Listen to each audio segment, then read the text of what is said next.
Chapter 1166. They're cursing at the top of their lungs, but the people in Phoenix Pass seem to have turned into cowards. Not a single one dares to fight. Damn it! Citizen sat down beside the commander's seat and gulped down the entire pot of water. Who's the commander in Phoenix Pass? Lin Muyu asked. Lin Shuang, a former commander of the Blackstone Empire. You can say that he's from the same family as you. Si Kongyao replied. Kindred, do you think I can persuade him to surrender by appealing to his emotions and reasoning? Forget it.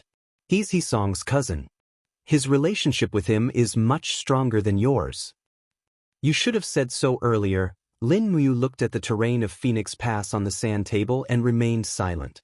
Can we send soldiers over Phoenix Mountain and launch a surprise attack? Sidu Shui asked. No. Lin Muyu shook her head. Half of the wolf soldiers are cavalry. Sending a small number of foot soldiers would be suicide. Let's think of another way. Why don't we try attacking tomorrow? Wei Chou asked. Yes, let's try. The next day, the Longdan army camp quickly attacked Phoenix Pass. However, they retreated in just 2 hours. Wei Chou hugged his helmet and walked into the commander's tent with a gloomy face. No, we can't break in. The magic crystal cannons have already turned the walls into pockmarks, but they still can't collapse. If only Qianfeng's giant flying snakes were here. If a few of them were to attack, I'm afraid Phoenix Pass would be razed to the ground in the blink of an eye. How many people did we lose? 700. 700 people in just a short while? Lin Muyu frowned. We can't continue fighting like this. The morale of the army will be in chaos before we even reach Red Rock City. That's right. Lin Muyu pondered for a moment before raising her head and asking, what is Hisong doing in Red Rock City? He is the Valley Master of the Wolf Valley. He has always been content with his own territory. Now that he has obtained the strong city of Red Rock City, he spends every day seeking pleasure. He also sends people to search for strong men to sacrifice in order to obtain more wolf soldiers. These wolf soldiers have astonishing battle strength and are born with divine strength. They are also quite bloodthirsty. Once they enter the battlefield, they become like wild beasts. How do they compare to the elites of the Longdan army camp? In terms of individual combat ability, he is superior. Wei Chou said, fortunately, not all the 200,000 wolf soldiers under Hisong are real wolf soldiers. Only about half of them have obtained the secret sacrificial technique of the Wolf Valley and are real wolf soldiers. How many true wolf soldiers does Lin Shuang have in Phoenix Pass? About 20,000. This will be troublesome, Wei Chou said. Milord, forgive me for speaking bluntly. If it is a frontal battle, our army's battle strength is not inferior to the wolf soldiers. But when it comes to defending the city, the wolf soldiers have astonishing arm strength and excellent archery skills. Of the 700 Longdan army camp soldiers that died in battle, most of them were killed by sharp arrows. In a siege battle, we are definitely not a match for the wolf soldiers. Si Kongyao blinked her eyes and said, I am afraid that the news of our arrival at Phoenix Pass will quickly spread to Red Rock City. At that time, if Hisong reinforcements his troops, our chances of victory will be even lower. That's right. Lin Muyu said in a low voice, we must end this battle quickly and take down Phoenix Pass. Situ Sin asked. In the afternoon, you will lead 5,000 men and continue to attack the city. Do not attack by force, feign an attack and try to reduce the losses. Is it because I spoke too much? That's right. Wei Chou smiled. Milord, do you have an idea? No idea, but if we continue to attack for a long time without success, Lin Shuang's troops will become arrogant. They will think that our army is tired and lacking in battle strength. This way, perhaps they will be able to take advantage of this. We will attack for 2 days and on the 3rd day, we will break camp and retreat 10 li before setting up camp. Wei Chou's eyes lit up. Milord, are you planning to use arrogant tactics? That's right, we can only lure Lin Shuang's troops out and exterminate them. Lin Muyu narrowed her eyes. But the key is whether or not Lin Shuang is a smart person. If he is, then it will be difficult. Milord, don't worry. Wei Chou said, I have already asked around. Lin Shuang is greedy and ruthless. In the 6 months he has been guarding the Red Cliff province, he has killed soldiers and raped women. Moreover, he has a violent temper. Other than listening to Hisong, he has no other good points, but Hisong seems to have given him an order to defend the city and not leave. Then let's wait and see. Loyalty to Hisong and achievement in killing the enemy. Which of these two choices will he choose? This subordinate understands. 2 days later, the Longdan army camp and Baizhe mercenaries retreated 10 li and set up camp again. They had already shown signs of retreat. In the middle of the night, light snow fell from the sky. It came just in time. The curtain of snow seemed to boost the enemy's courage. There were dense forests on both sides of the official road. Lin Muyu personally led 100,000 elites to lie in ambush on both sides of the road, while Wei Chou led 100,000 people to guard the camp. The world quickly turned pale white. Everything seemed so quiet. If Lin Shuang came, then it would be a great merit.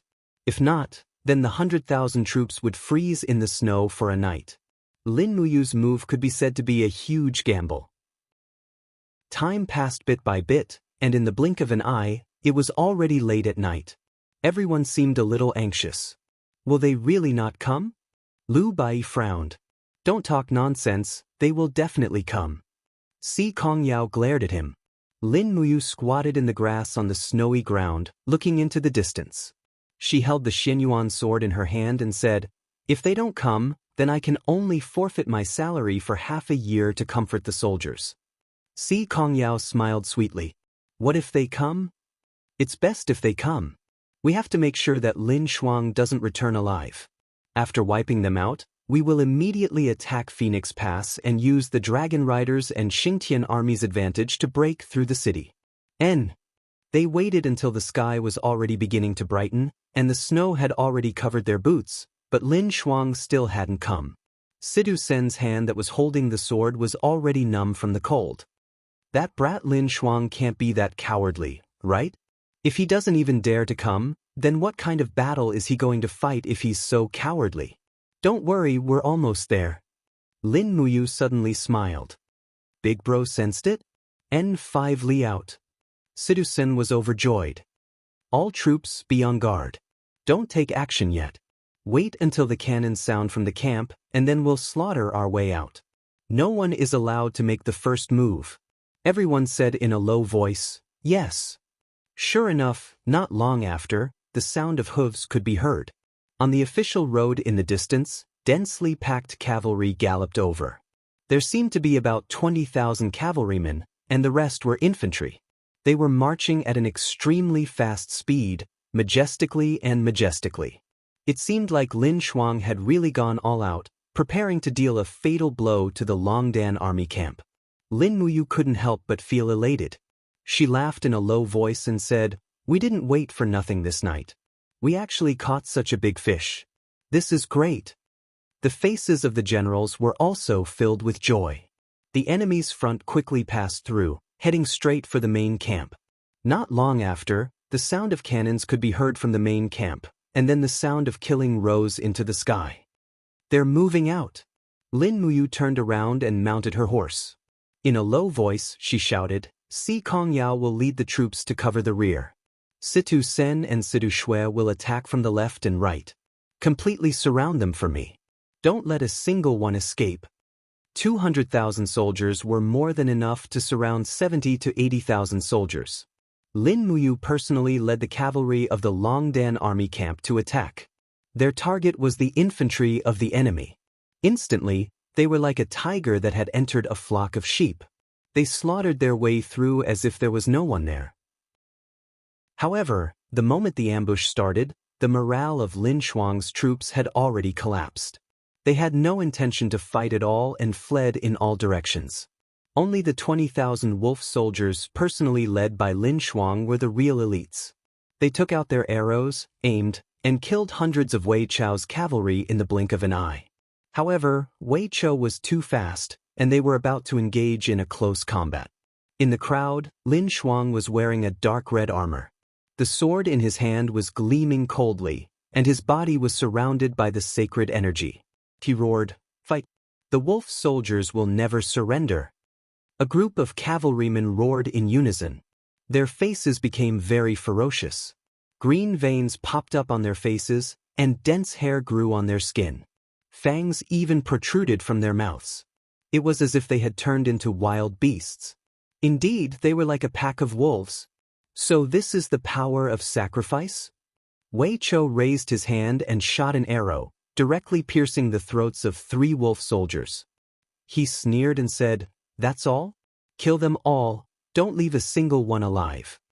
The cavalry of the Longdan army camp charged forward at high speed, and the sound of killing shook the heavens. Although the wolf soldiers were strong, compared to the troops of the Longdan army camp, their well-trained tactics were too messy, and they could not unleash their full power. Their sharp claws could only leave marks on the armor of the soldiers of the Longdan army camp, but they could not pierce through their bodies. On the contrary, their bodies were quickly cut into pieces by the cavalry. Blood quickly spread, and the messy snow was dyed red. After a bloody battle, the 20,000 wolf soldiers refused to retreat and were finally killed. However, most of the infantry were defeated and begged for mercy, becoming prisoners of the Longdan army camp. After daybreak, Wei Chou led a group of cavalry to attack Fenghuang Pass. Xing Tian's army descended from the sky and threw Lin Shuang's head off the city wall. Immediately, the morale of the soldiers in the city was thrown into chaos, and almost without bloodshed, Fenghuang Pass was captured.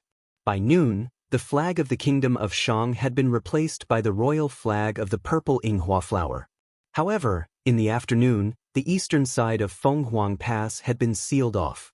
When Song received the news, he led 150,000 soldiers over. In addition, there were also 100,000 soldiers from the Prairie Blazing province, making a total of 250,000. An hour later, the wolf soldiers shot the letter of challenge into the city, and it quickly reached Lin Muyu's hands. She opened the letter of challenge, and the handwriting on it was vigorous and forceful. It seemed to be a letter written by Song himself. "Yuqin traitors have invaded, and the heavens are angry and the people are resentful. I heard that the mighty person under me is willing to hunt with me in the Millen Forest, and I hope that you will wash your neck clean before beheading me." Si Kongyao looked at the letter of challenge, and her face flushed red. She stomped her feet in anger. "How dare you?" Lin Muyu glanced at her. "Why are you so angry?" Chapter 1167. Song's army of 250,000 men attacked Fenghuang Pass, but Fenghuang Pass was a strong city and Lin Muyu took it down without shedding a single drop of blood. The fortress was very intact and there was no problem in defending it. Moreover, from the first day, Lin Muyu had already made preparations to defend it. The rations in Fenghuang Pass were enough for 200,000 men to use for 5 days. It was not too late to immediately send a letter to Qin Yin and Tang Xiaoxi to prepare rations from Qianshan City. At dusk, the battle ended and the attacking army gradually dispersed, leaving only the devastated city walls and densely packed corpses. A general success was built on 10,000 bones. In this battle, Song had left at least 10,000 corpses, but it did not shake Phoenix Pass in the slightest. The cold wind blew. Lin Muyu held onto the cold battlements as she looked at the enemy camp in the distance outside the city and said, "It is not a long-term plan to go on like this. Calculating the arrows used today, there should be at least 200,000 to 300,000, right?" At the side, Si Kongyao nodded her head and said, "Only more and no less." "How many arrows do we have left?" "There are still around 500,000 left. In one day we have used almost half." Wei Chou said worriedly, "Tonight, we must go out of the city to clean up the battlefield. At the very least, we must pull back the arrows that were shot." "Not only that," Lin Muyu sighed, "I saw that many arrows were broken after they were shot out. We still need to make new arrows. How many people in the army know how to make arrows?" "Most of them only have a rough understanding, but there are not many who can make fine arrows. Most of the arrows that we brought were made by the archery masters of the Ministry of War." Wei Chou smiled. "Forgive me for speaking bluntly, but if the soldiers were to make arrows, the lethality would at least be reduced by half or perhaps even more." Lin Muyu frowned. "Yao, are there any local archery masters?" Si Kongyao gave a definite answer, saying, the Blackstone Empire has always been militaristic, and many of the people in the prefectural cities rely on the military to make a living. Every prefectural city has at least 100 arrow craftsmen, swordsmiths, and the like. If brother needs them, I will immediately send people to invite these arrow craftsmen over, but the remuneration cannot be low. They are a group of people who make a living by making arrows. No problem. Lin Muyu turned around and said, when I came here, I saw a large bamboo forest on the hillside behind us. This bamboo forest can be cut down and used as tree trunks for arrows. Go and do it, the more the better, the faster the better. Don't worry. Si Kongyao blinked her eyes and said with a smile, an archery master and 2 apprentices can make at least 100 arrows a day. I will invite all the archery masters in the nearby prefectural cities, and they can make at least 200,000 arrows a day for us. Let's give them the payment from Thousand Mountain City's treasury. All right. Si Kongyao turned around and left, while Lin Muyu once again looked into the distance. My lord, are you planning to wear down the morale of Hisong's wolf soldiers? Otherwise, with your personality, you would never adopt a defensive strategy. Wei Chou asked with a burning gaze. Lin Muyu laughed bitterly. That's right, you saw through me. You've seen it too, Wei Chou. The individual strength of the wolf soldiers is just too strong. Previously, Lin Shuang only had 20,000 wolf soldiers, but he was able to wipe out 10,000 of our elites. If Hisong's 80,000 wolf soldiers were to swarm us, I suspect that even if the tens of thousands of cavalry in the Longdan army camp were to win, there wouldn't be many left. Wei Chou said with a faint smile, my lord, you've thought it through. I also think so. It's really unwise to fight against the wolf soldiers. These wolf soldiers are greedy and belligerent. Their strength and speed are far better than ordinary people. Their only shortcoming is their intelligence. If we can keep them busy for a long time and wear out their patience, I'm afraid that these wolf soldiers will collapse on their own. Not only the wolf soldiers, but also Hisong will lose his patience. When Hisong gives the order to retreat, it's time for us to go out of the city to chase after them. That's right. Lin Muyu took a deep breath and said, now I'm looking forward to the arrival of the Second Corps of Lingdong province as soon as possible. If the 90,000 armored demons of the demon tribe are here, why should I be afraid of these 80,000 wolf soldiers? Even if the army of armored demons arrives, the first reinforcement will be from Xishan province, which is relatively close. We still have to rely on ourselves. Wei Chou broke Lin Muyu's fantasy. Lin Muyu couldn't help but laugh. I'm just thinking about it. I don't have a real plan. My lord. Wei Chou suddenly wanted to say something but stopped on second thought. Lin Muyu looked at him and asked, what's the matter? I want to ask you a question. Say it, what do you want to ask? Wei Chou took a step back and respectfully cupped his hands, saying, my lord, we have now conquered Xishan province and Liaishan province. Soon, we will naturally be able to conquer Hongyan province and Liaoyuan province. By then, half of the celestial pole continent will be in our hands. My lord, you have made outstanding contributions and your words in the army carry enormous weight. It can be said that you have the power to overturn the world. My lord, aren't you afraid of being criticized by the old officials in the imperial court? I know the relationship between my lord and Her Highness the Empress, but I still have to warn my lord that you must guard against the heart of a villain. The more power you have, the more angry and intolerable those who want you to step down from the altar will be. Lin Muyu was startled and said, Wei Chou, you mean those old officials in Lanyan City? I'm not worried about this. Divine Marquis Zheng Yifan is now loyal to Xiao Yin, so he shouldn't set me up. But there are others. Among the 12 assistant ministers of the 6 departments, how many of them are really on your side? Although my lord has a godlike status and reputation in the army, in the eyes of those scheming people, you are just a boorish man who is good at fighting. After all, my lord is now a mortal and no longer a god. You need to consider the aftermath of all this. A lot of snow had fallen on Wei Chou's shoulders, and he stood majestically in the snow like a statue. He looked at Lin Muyu with clear eyes and said, Recently, the informants I have arranged in Lanyan City have been sending back news. There is negative news about my Lord and General Feng in Lanyan City, such as massacring the civilians of the Celestial Pole continent, privately hoarding mansions, cultivating their own forces in the army, and so on. We must guard against these people.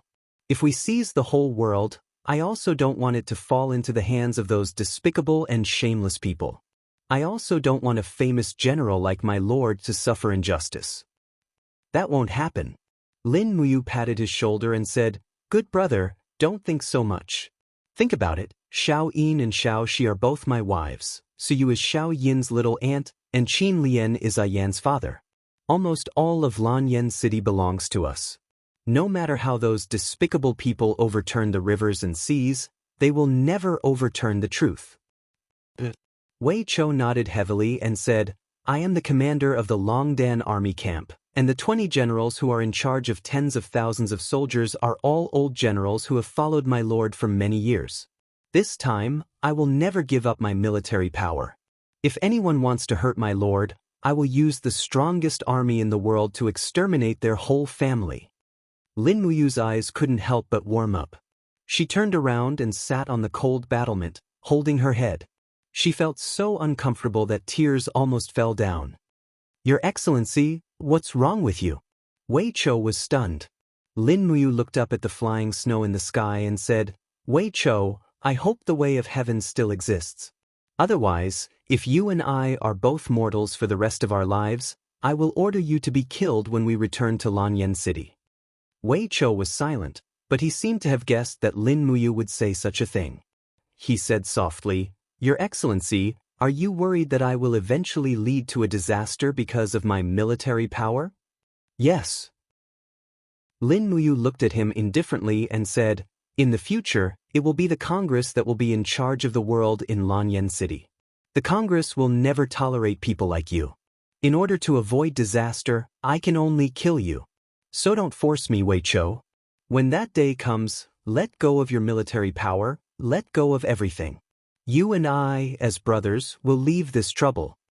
Wei Chou knelt on the ground with one knee firmly, tears welling up in his eyes. "I just don't want to see a famous general like you suffer injustice. I am just a pawn on your chessboard. I never thought that your Excellency would treat me as a brother." "No, you have always been. You have been since we were in the Eagle's Nest camp. You are the most trustworthy brother." Lin Muyu helped him up and said, "Remember, don't be obsessed with power and wealth. They will devour you like a whirlpool. In the future, when we succeed, you and I, plus Feng Jixing and Situ Sen, will take our families and leave this whirlpool of power. There are many places in the world where we, Xiao Yao, can live freely." "Yes, thank you, Your Excellency." Wei Chou gritted his teeth and said, "I, Wei Chou, will never hold a military power for myself. I will be loyal to the Empire and to our friendship for the rest of my life." "Don't say so much. Situ Sen has just ordered the dead horses to be roasted. Come in and drink with me to warm up. It's spring, but it's still so cold." "Yes, it's really cold." On the 18th of January, a row of light cavalry appeared in the snow, holding the purple Yinghua imperial flag. Amidst the wind, a winged person fluttered down and chattered something. The leader of the cavalry did not say much. He took out a letter from his bosom and said, "Please deliver this to Commander Feng Jixing. The army will arrive after nightfall." The winged person hid the letter and flew away. In Shiping Prefecture, Feng Jixing, who had received the letter, could not help but laugh happily. "Has Qianfeng arrived?" Xiang Yu asked. Feng Jixing handed the letter to Xiang Yu. Xiang Yu glanced at it and said, "It is indeed Qianfeng's handwriting, but, Commander, are you sure it is not forged?" "It must be Qianfeng's handwriting. Look at how he addressed Yangsheng. For words, lightning-throwing Tower Mao, are enough to prove everything." "Why?" "Because you once scolded Qianfeng like this, and Qianfeng, that dumb roe deer, only knew what it meant 8 years later when he submitted to the Empire. At that time, he still thought that you was praising him for his military strategy. Send the 3 armies and have a good rest. Prepare for the decisive battle with Yangsheng tomorrow morning." "Yes, Your Excellency." Chapter 1168. On the 19th of January, the intermittent snowfall stopped once again, and the warm sun shone on the land. The sound of war drums reverberated across Jianghu. This fertile land had become the best battlefield.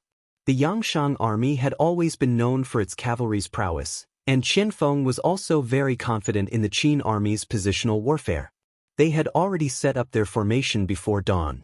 Looking from Shiping City, the fertile land to the east was densely packed with people. The violet flower imperial flag and the dark blue uniforms of the empire's soldiers formed a sea of blue. In the distance, the red uniforms of the Yangshang army looked like they were dyed with blood. In terms of numbers, the Shang army still had the absolute advantage. More than 400,000 people against Qianfeng's 200,000 people naturally had the upper hand. However, there were still more than 100,000 people under Feng Jixing in the city. Once they left the city, the outcome would be hard to predict. Who's Qianfeng's vanguard? They've already set up their formation. Xiang Yu frowned. It's Qin Xiaoli, the commander of Qihai City's garrison. Feng Jixing raised his eyebrows and smiled. Qin Xiaoli was originally a general of the Tang family. She's like a snow wolf in the north, good at seizing opportunities and tearing open the enemy's flaws with fierce attacks. Just wait and see. The vanguard of the Yangshang army is Han Yuan's Eastcom army. They're definitely not Qin Xiaoli's match. Is that so? Xiang Yu declined to comment. When do we attack? Don't be anxious. Let's first grind down the morale of the Shang army and let everyone have a good rest. We'll talk in the afternoon. This battle won't end in a day or two. All right. 5 minutes later, the war drums boomed. The vanguard of both sides began to charge at each other. Qin Xiaoli didn't personally lead the charge. Instead, she raised her sword, and the Kiliarchs behind her led the charge. The infantry and cavalry slowly advanced in a phalanx formation.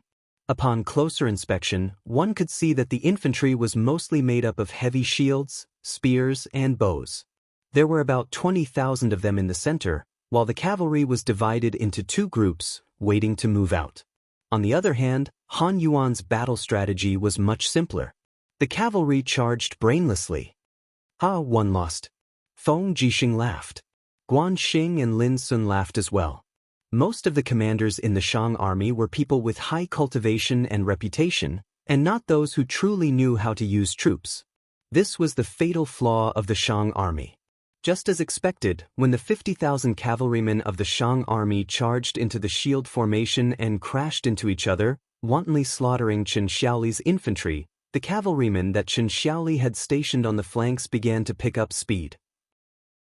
Like a gale sweeping away leaves, they swept through the chaotic enemy cavalry formation, and for a moment, the sounds of slaughter rose to the heavens.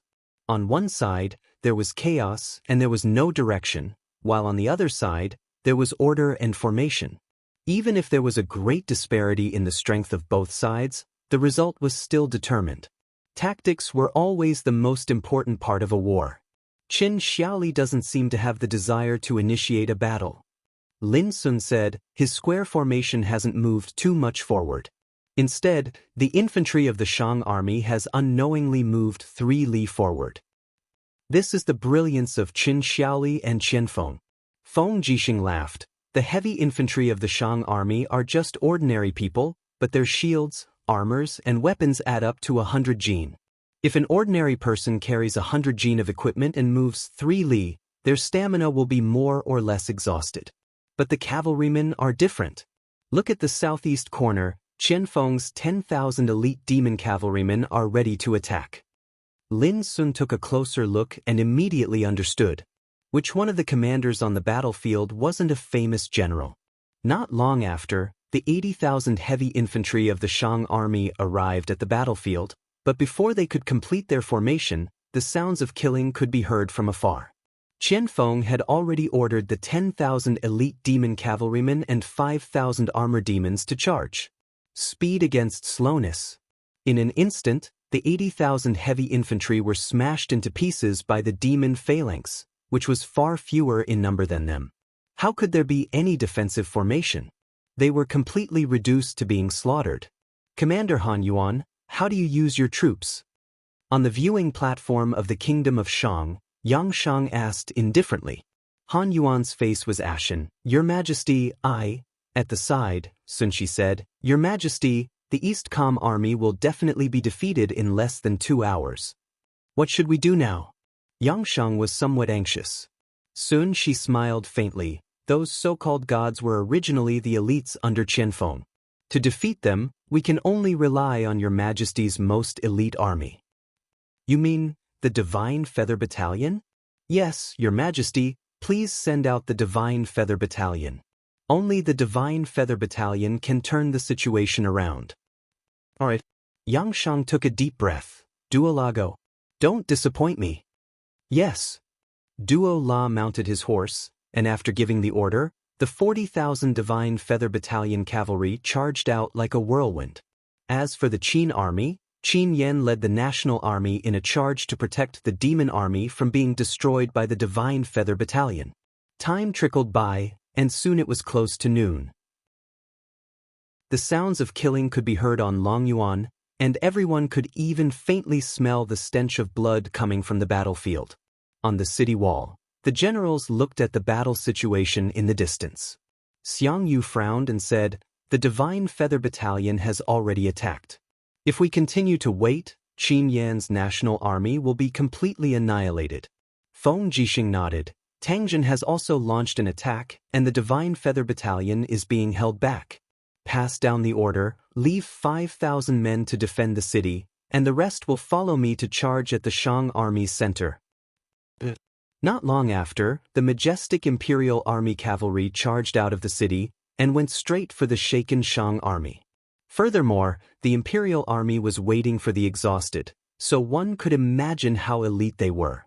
For a moment, the battlefield was in a stalemate, but the addition of Feng Jixing's troops caused a ripple, and the sounds of killing became even more intense.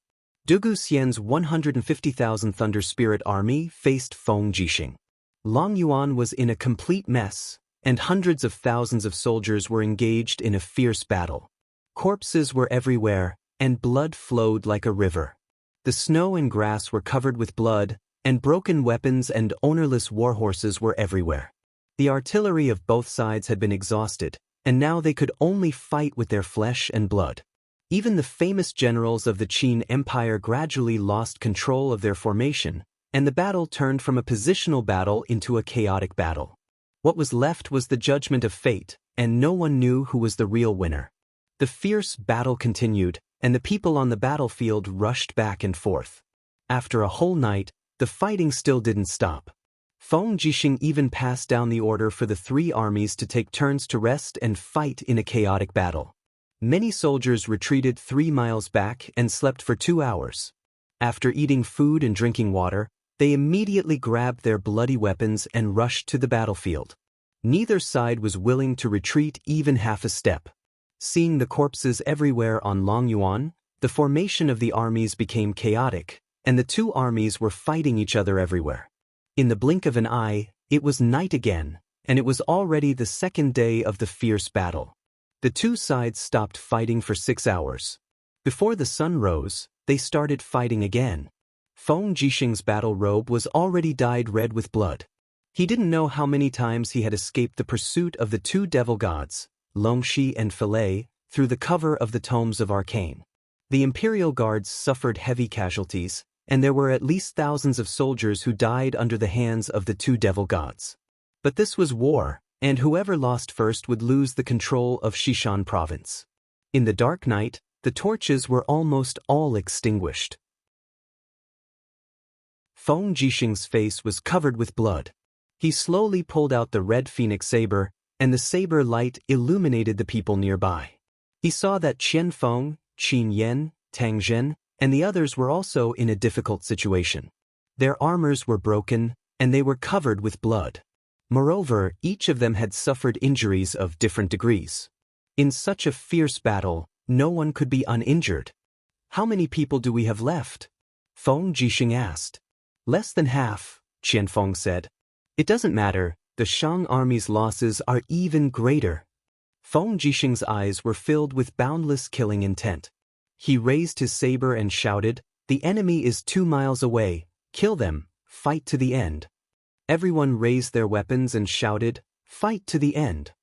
If the Grim Reaper saw this scene, he would definitely be very happy, because the ground was filled with souls and dead people.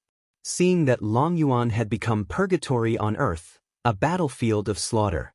On the second night of the fierce battle, the Shang army's strength was instantly reduced by more than half.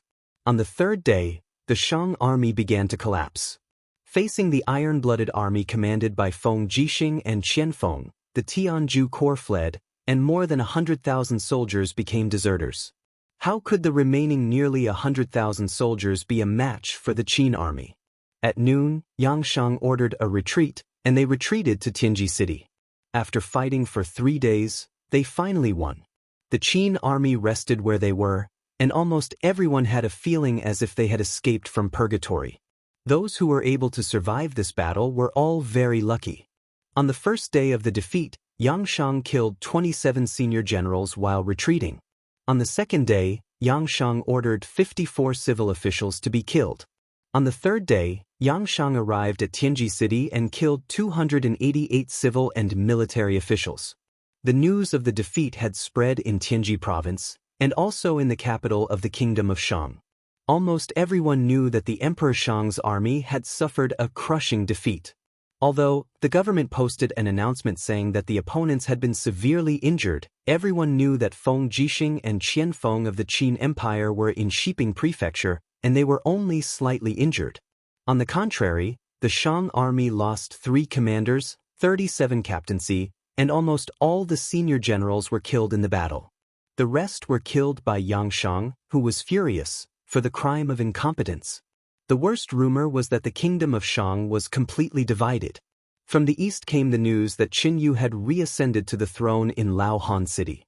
The whole celestial empire had broken away from the control of the kingdom of Shang and established a new country. The world was completely divided into 3 parts. Among them, the kingdom of Shang was in decline, and the Qin state was the strongest. The Battle of Longyuan was the most tragic battle of the Qin Empire. Qianfeng and Feng Jixing had a total of 350,000 troops. After the Battle of Longyuan, there were less than 160,000 left. While the Shang army was heavily injured, they were also heavily injured. After all, most of the soldiers of the Kingdom of Shang were new recruits, and so were the troops of Shiping Prefecture. They were poorly trained. If it weren't for the lack of training of the opponents, perhaps Feng Jixing and Qianfeng would have been annihilated. Chapter 1169. After 2 whole days, the corpse collection team still hadn't completed their task of cleaning up the battlefield. However, most of the weapons and armors had been transported into the city. After all, the Shang army was only defeated, but not dead. Shiping Prefecture, Feng Jixing was overseeing things. His right arm was wrapped in gauze, and his face was a little pale. Probably because he had lost too much blood, even the pen he was holding was trembling. He signed the words Feng Jixing on the document from the Military Supply Department. "Deputy Commander, you should rest more," Tang Jin said in a low voice. "How can I be in the mood to rest?" Feng Jixing laughed bitterly and said, "There are still hundreds of thousands of corpses outside the city that haven't been buried. Although loyal bones are buried everywhere, we should at least collect the corpses of the fallen warriors with dignity, right? Have the scouts returned? Has the Shang army made a move? Also, has there been any movement from Qin Yu's troops?" Qin Yan cupped his fists and said, reporting to Deputy Commander, "After this battle, less than half of Yangshang's 550,000 troops remain. Qin Yu has already fled to Scorching Han City with more than 100,000 troops from the Heavens and Corps. Yangshang only has 100,000 troops from the Divine Feather Battalion, East Com Corps, and Thunder Soul Corps. According to the scouts' report, these troops have already left Xishan Province and are stationed at the border of Tianji Province. For the time being, Yangshang will not be able to fight again. Instead, we need to be wary of Qin Yu." "Qin Yu has made a move?" "Not for the time being. However, it is said that a day ago, Qin Yu announced the restoration of the Celestial Empire in Scorching Han City. Qin Yu proclaimed himself as the emperor and appointed Wei Qiang as the marshal, Zhou Binlong and Huang Wanxin as the vice-marshals. He has also reorganized the major corps. Today, the Celestial Empire has at least 800,000 troops. Compared to Yangsheng, the Celestial Empire is our biggest enemy. Feng Jixing nodded and sighed. In a short time, Qin Yu will certainly not declare war on us. He knows better than anyone how elite the Qin Empire's army is. Don't worry. Beside him, Zhang Wei said, Commander, we have mobilized all the tailors in Shiping City and the nearby commoners to sew the royal flags for the fallen soldiers. However, there are only 70,000 of them. The cloth and paint are too scarce. Use the supplies from the military supply department. Prepare them for me. Feng Jixing's gaze turned cold. They were originally young farmers, hunters, and craftsmen who joined the army to serve the nation under the Empress's edict. Now that they have died in battle in a foreign land, if we, who are still alive, don't have a royal flag to bury their bodies with, how can we, who are still alive, face them after we die? Is it just because I'm the deputy commander and you're the deputy commander?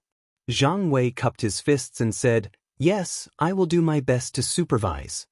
Feng Jixing looked at Chen Xiaoli again and said, General Chen, you must complete the collection of the corpses as soon as possible. Fortunately, the weather is cold and the corpses won't rot. However, it's hard to guarantee that the wolves in the mountains won't come out to hunt during winter. I don't want the corpses of any of the Empire's martyrs to become food for hungry wolves.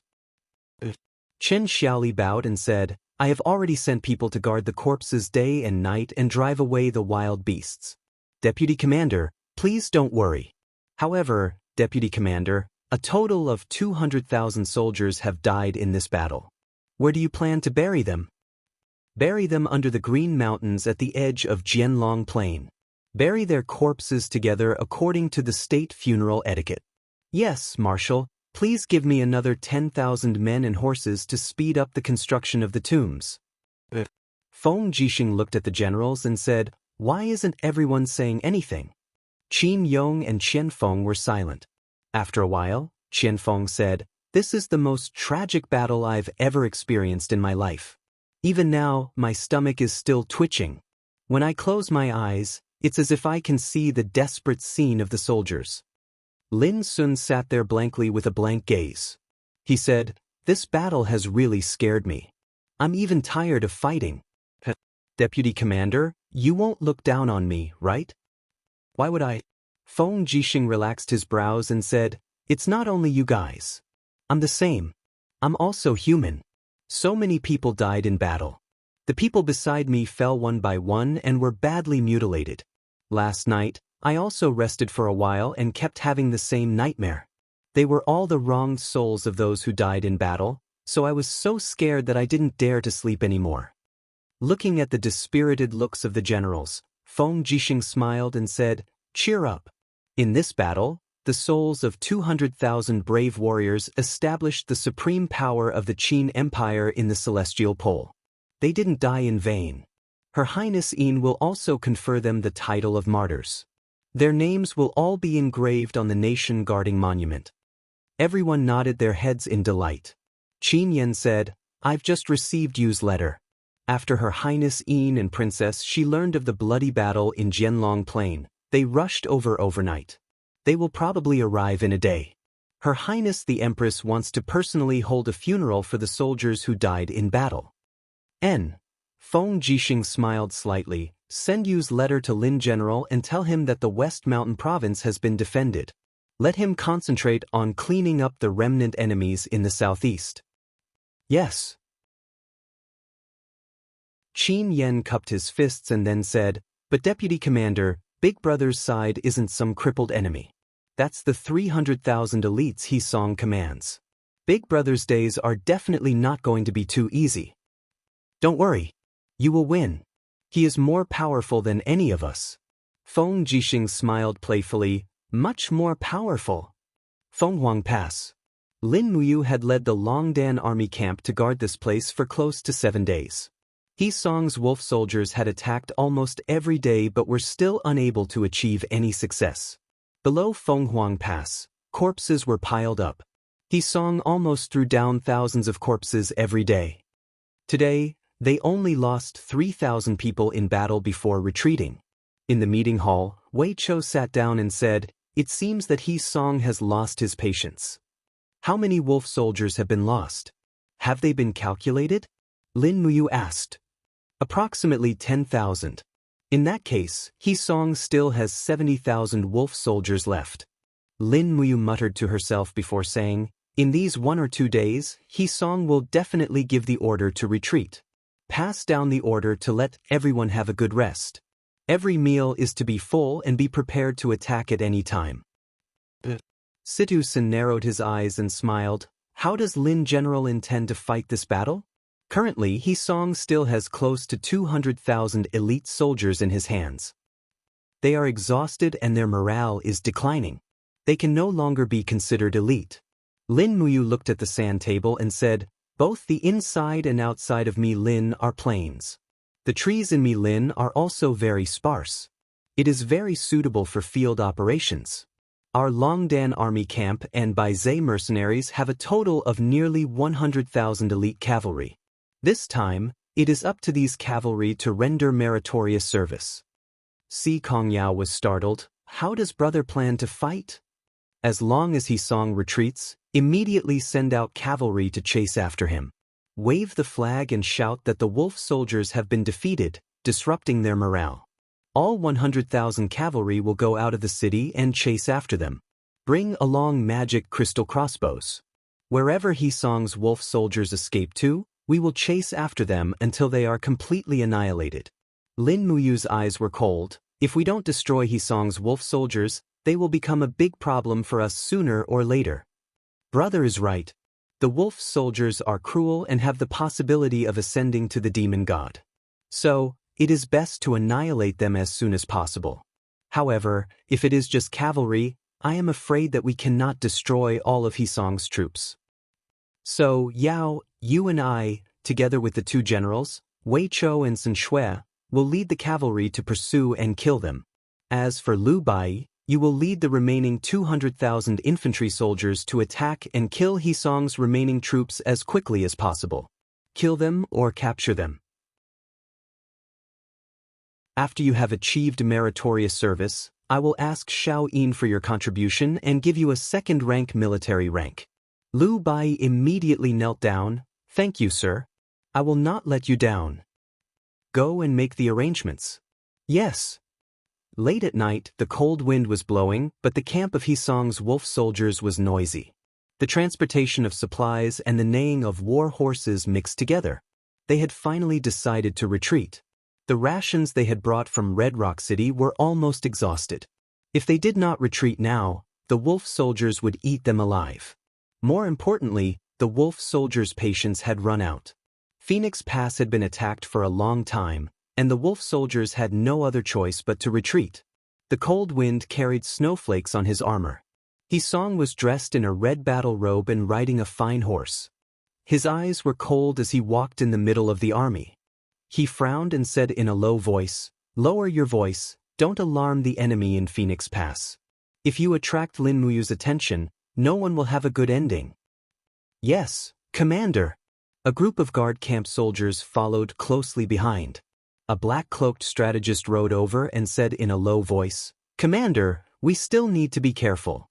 The army's retreat has caused quite a commotion, and Lin Muyu has dragon riders under him. The moment they discover us, they will definitely ambush us. We need to leave a battalion to cover the rear." "I know. I have already left 20,000 infantry of the 2nd Battalion to cover the rear of the camp." 20,000 infantry? The strategist was taken aback. Lin Muyu's armored cavalry is an elite force. Can 20,000 infantry really hold them off? Then what else do you want? Have my 70,000 wolf soldiers stay behind to cover the rear? No, that's not what I mean. It's just that, Commander, please leave 20,000 infantry of the 3rd Battalion to cover the rear. Otherwise, they will not be able to hold Lin Muyu back. If he sees through our retreat, I'm afraid his pursuers will be here in the blink of an eye.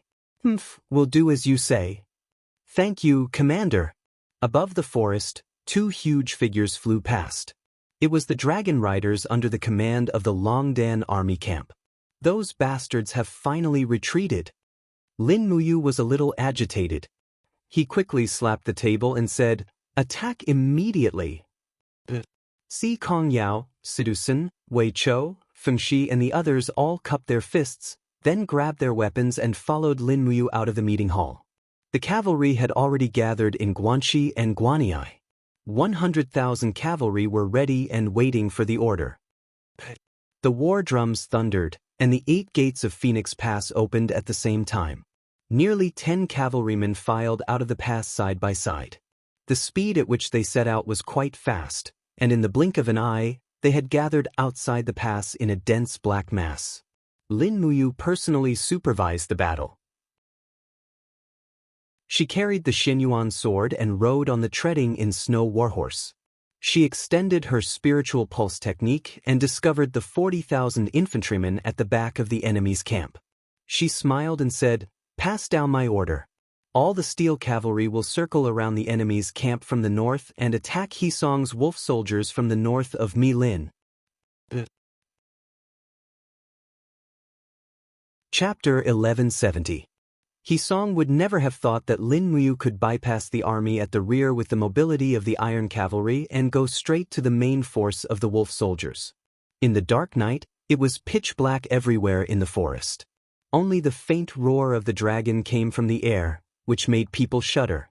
Everyone knew that there were no dragon riders among the 200,000 wolf soldiers. Once they heard the roar of the dragon, it could only mean that the Longdan army camp had come. At the rear of the main force of the wolf army was a group of 10,000 light cavalry. Originally, the speed of the light cavalry should have been very fast, but the grass had been cut off 2 days ago, and the fertile land was covered in snow. In fact, the wolf army had not eaten for 2 days, so how could they have the strength to run? From the rear, there was a continuous dense and heavy sound of hooves. From the sound of the hooves stepping on the snow, it could be judged that they were all heavy cavalry. Otherwise, the sound would not be so heavy. Captain C, who was in charge of the rear, was livid. He raised the spear in his hand and said, "Prepare for battle. They are coming." As soon as he finished speaking, suddenly there was a blue light in the dark night sky. It was the magic crystal crossbow. Whoosh, whoosh, whoosh. The magic crystal crossbow quickly fell into the group of wolf soldiers and exploded in the blink of an eye, like beautiful blue flowers blooming.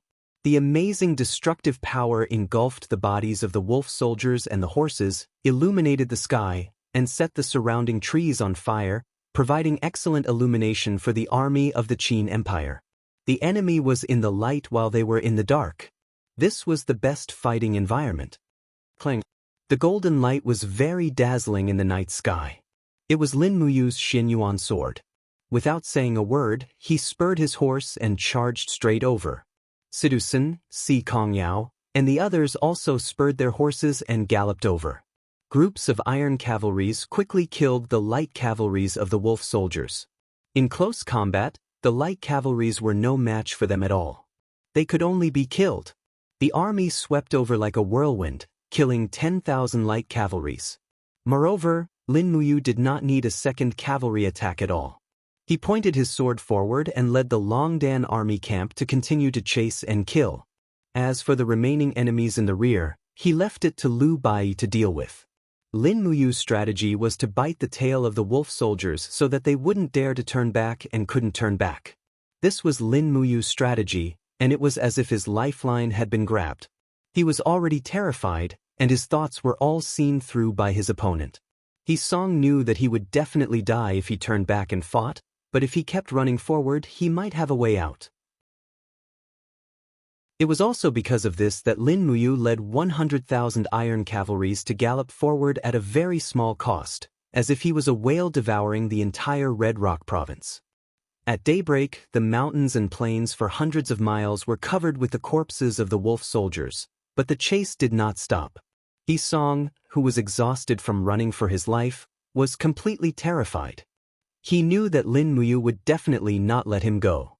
Although Hisong used to be the valley master of the Wolf Valley and had astonishing strength, he was now only at the Holy King realm, while Lin Muyu was at the Holy Heaven realm. If he encountered Lin Muyu, he would die in 3 moves. Lin Muyu could not tolerate him. Amidst the hurried galloping of horses, Hisong looked up at the sky and started cursing, "Damned heavens, you gave Filet, Jinchong and Longxi demon bodies, but why are you so harsh on me? Is it not enough that I sacrificed 100,000 lives in Red Rock City to sacrifice my wolf soul? If I, Hisong, am not fit to be a demon, then what right do Filet and Jinchong have?" However, heaven's will could not be defied. A captaincy, whose sword was stained with blood, rushed over and said in a low voice, "Commander, we can't run anymore. If we keep retreating, we will lose without even fighting." "What do you mean?" Hisong said coldly, "Do you think we have a chance of defeating Lin Muyu if we turn around and fight now? But at least we will die for the Empire. We won't die so pitifully. Commander, this lowly general requests a battle." "Pa," Hisong sneered, "who are you going to die for? Whose empire is this? Are you going to die for Yangshang? Do you think Yangshang cares about an ant like you?" This lowly general captaincy was speechless. "Goddamn Lin Muyu." Hisong raised his head and looked into the distance. "Despicable scum, lowly scum, using petty tricks to drag down my 200,000 wolf soldiers. Despicable and shameless." Captaincy said, "Commander, are we really not going to fight?" "Fight?" Hisong said indifferently, "I will lead the Central Army and continue to retreat. Pass the order to the left and right armies with 15,000 soldiers each. 30,000 wolf soldiers will intercept Lin Muyu at the canyon behind and kill them." "Yes." At noon, 30,000 exhausted wolf soldiers gathered in the valley. They dismounted from their horses and chewed on tasteless dry rations. They drank water from melted snow. Their faces were filled with fatigue. After running continuously for a night, the warhorses could no longer run. Many of the thoroughbred warhorses were even exhausted to death. Even if there was a battle, it was estimated that the cavalry would not be able to be used. "Forget it, let them go, these warhorses can't fight anymore." Captaincy murmured, "Pass the order down, everyone fight on foot and prepare to meet Lin Muyu's army. They will be here soon." "Yes." Everyone put away their rations, pulled out their swords and spears, and formed a square formation to wait for their pursuers. At the entrance of the valley, the sound of horses' hooves rumbled. The first thing that appeared in everyone's sight was the Great Qin Imperial flag with purple patterns and a dark blue background, followed by the Longdan Army Camp's flag embroidered with a dragon pattern. Warhorses snorted and heavily armored cavalry appeared in the valley. Lin Muyu's cavalry was also very tired. The warhorses dragged the heavy soldiers for 100 li, even 1,000 li horse could not bear it. At the front of the army, Lin Muyu was wearing a white imperial forest armor.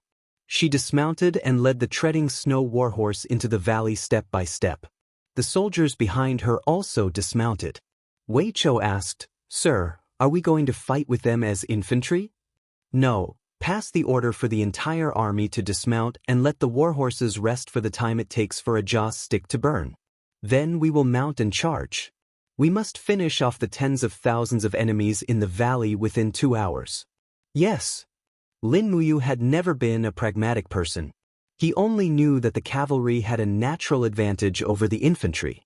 He would never let his soldiers give up their advantage to face the enemy. That would be the performance of a stupid commander. On the contrary, the wolf soldiers in the valley were all stunned. They did not know what the Longdan army camp was planning. They only knew that their troops were increasing and covering the mountains and plains. It was impossible to escape. The time it took for a joss stick to burn passed very quickly. Lin Muyu turned over and mounted the horse. He held the Shenyuan sword and said, "Get on the horse and prepare to charge." The distance between the two sides was 500 meters, which was enough for the warhorses to accelerate to the speed of the charge. Once the warhorses charged the cavalry, the heavy cavalry was simply a nightmare for the infantry. Moreover, the enemy was a group of wolf soldiers who only had swords and spears. Wolf soldiers had always been known for their cruelty and speed, but in the face of the absolute defense of the heavy cavalry, their sharp claws and speed became extremely weak. As Hisong had said, no matter how good Hisong was at using troops, Perhaps the 100,000 wolf soldiers would be a nightmare for the Longdan army camp. Unfortunately, Hisong was not good at using troops. Instead, he was easily defeated by Lin Muyu at Phoenix Pass with a little trick. Situ Sun raised his sword and rushed out with Lin Muyu. The rumbling of horse hooves shook the valley, and a blue ocean quickly drowned out the wolf army's phalanx that was growing smaller and smaller. The charge of the warhorses and the swift assassination of the cavalry had completely become the wolf army's nightmare. The 30,000 infantry did not seem to be fighting, but more like they were using their lives to cover Hisong's escape. No more, no less. After a full 2 hours, the wolf soldiers in the valley had all turned into corpses. The mountains were covered with corpses, and the smell of blood filled the air. Continue to attack. Lin Muyu turned over and mounted the horse. He said, "Take off your armor and reduce the weight of the warhorses. Throw away the spears and only keep the swords to kill the enemy." Everyone took off their armor. Desperate times call for desperate measures.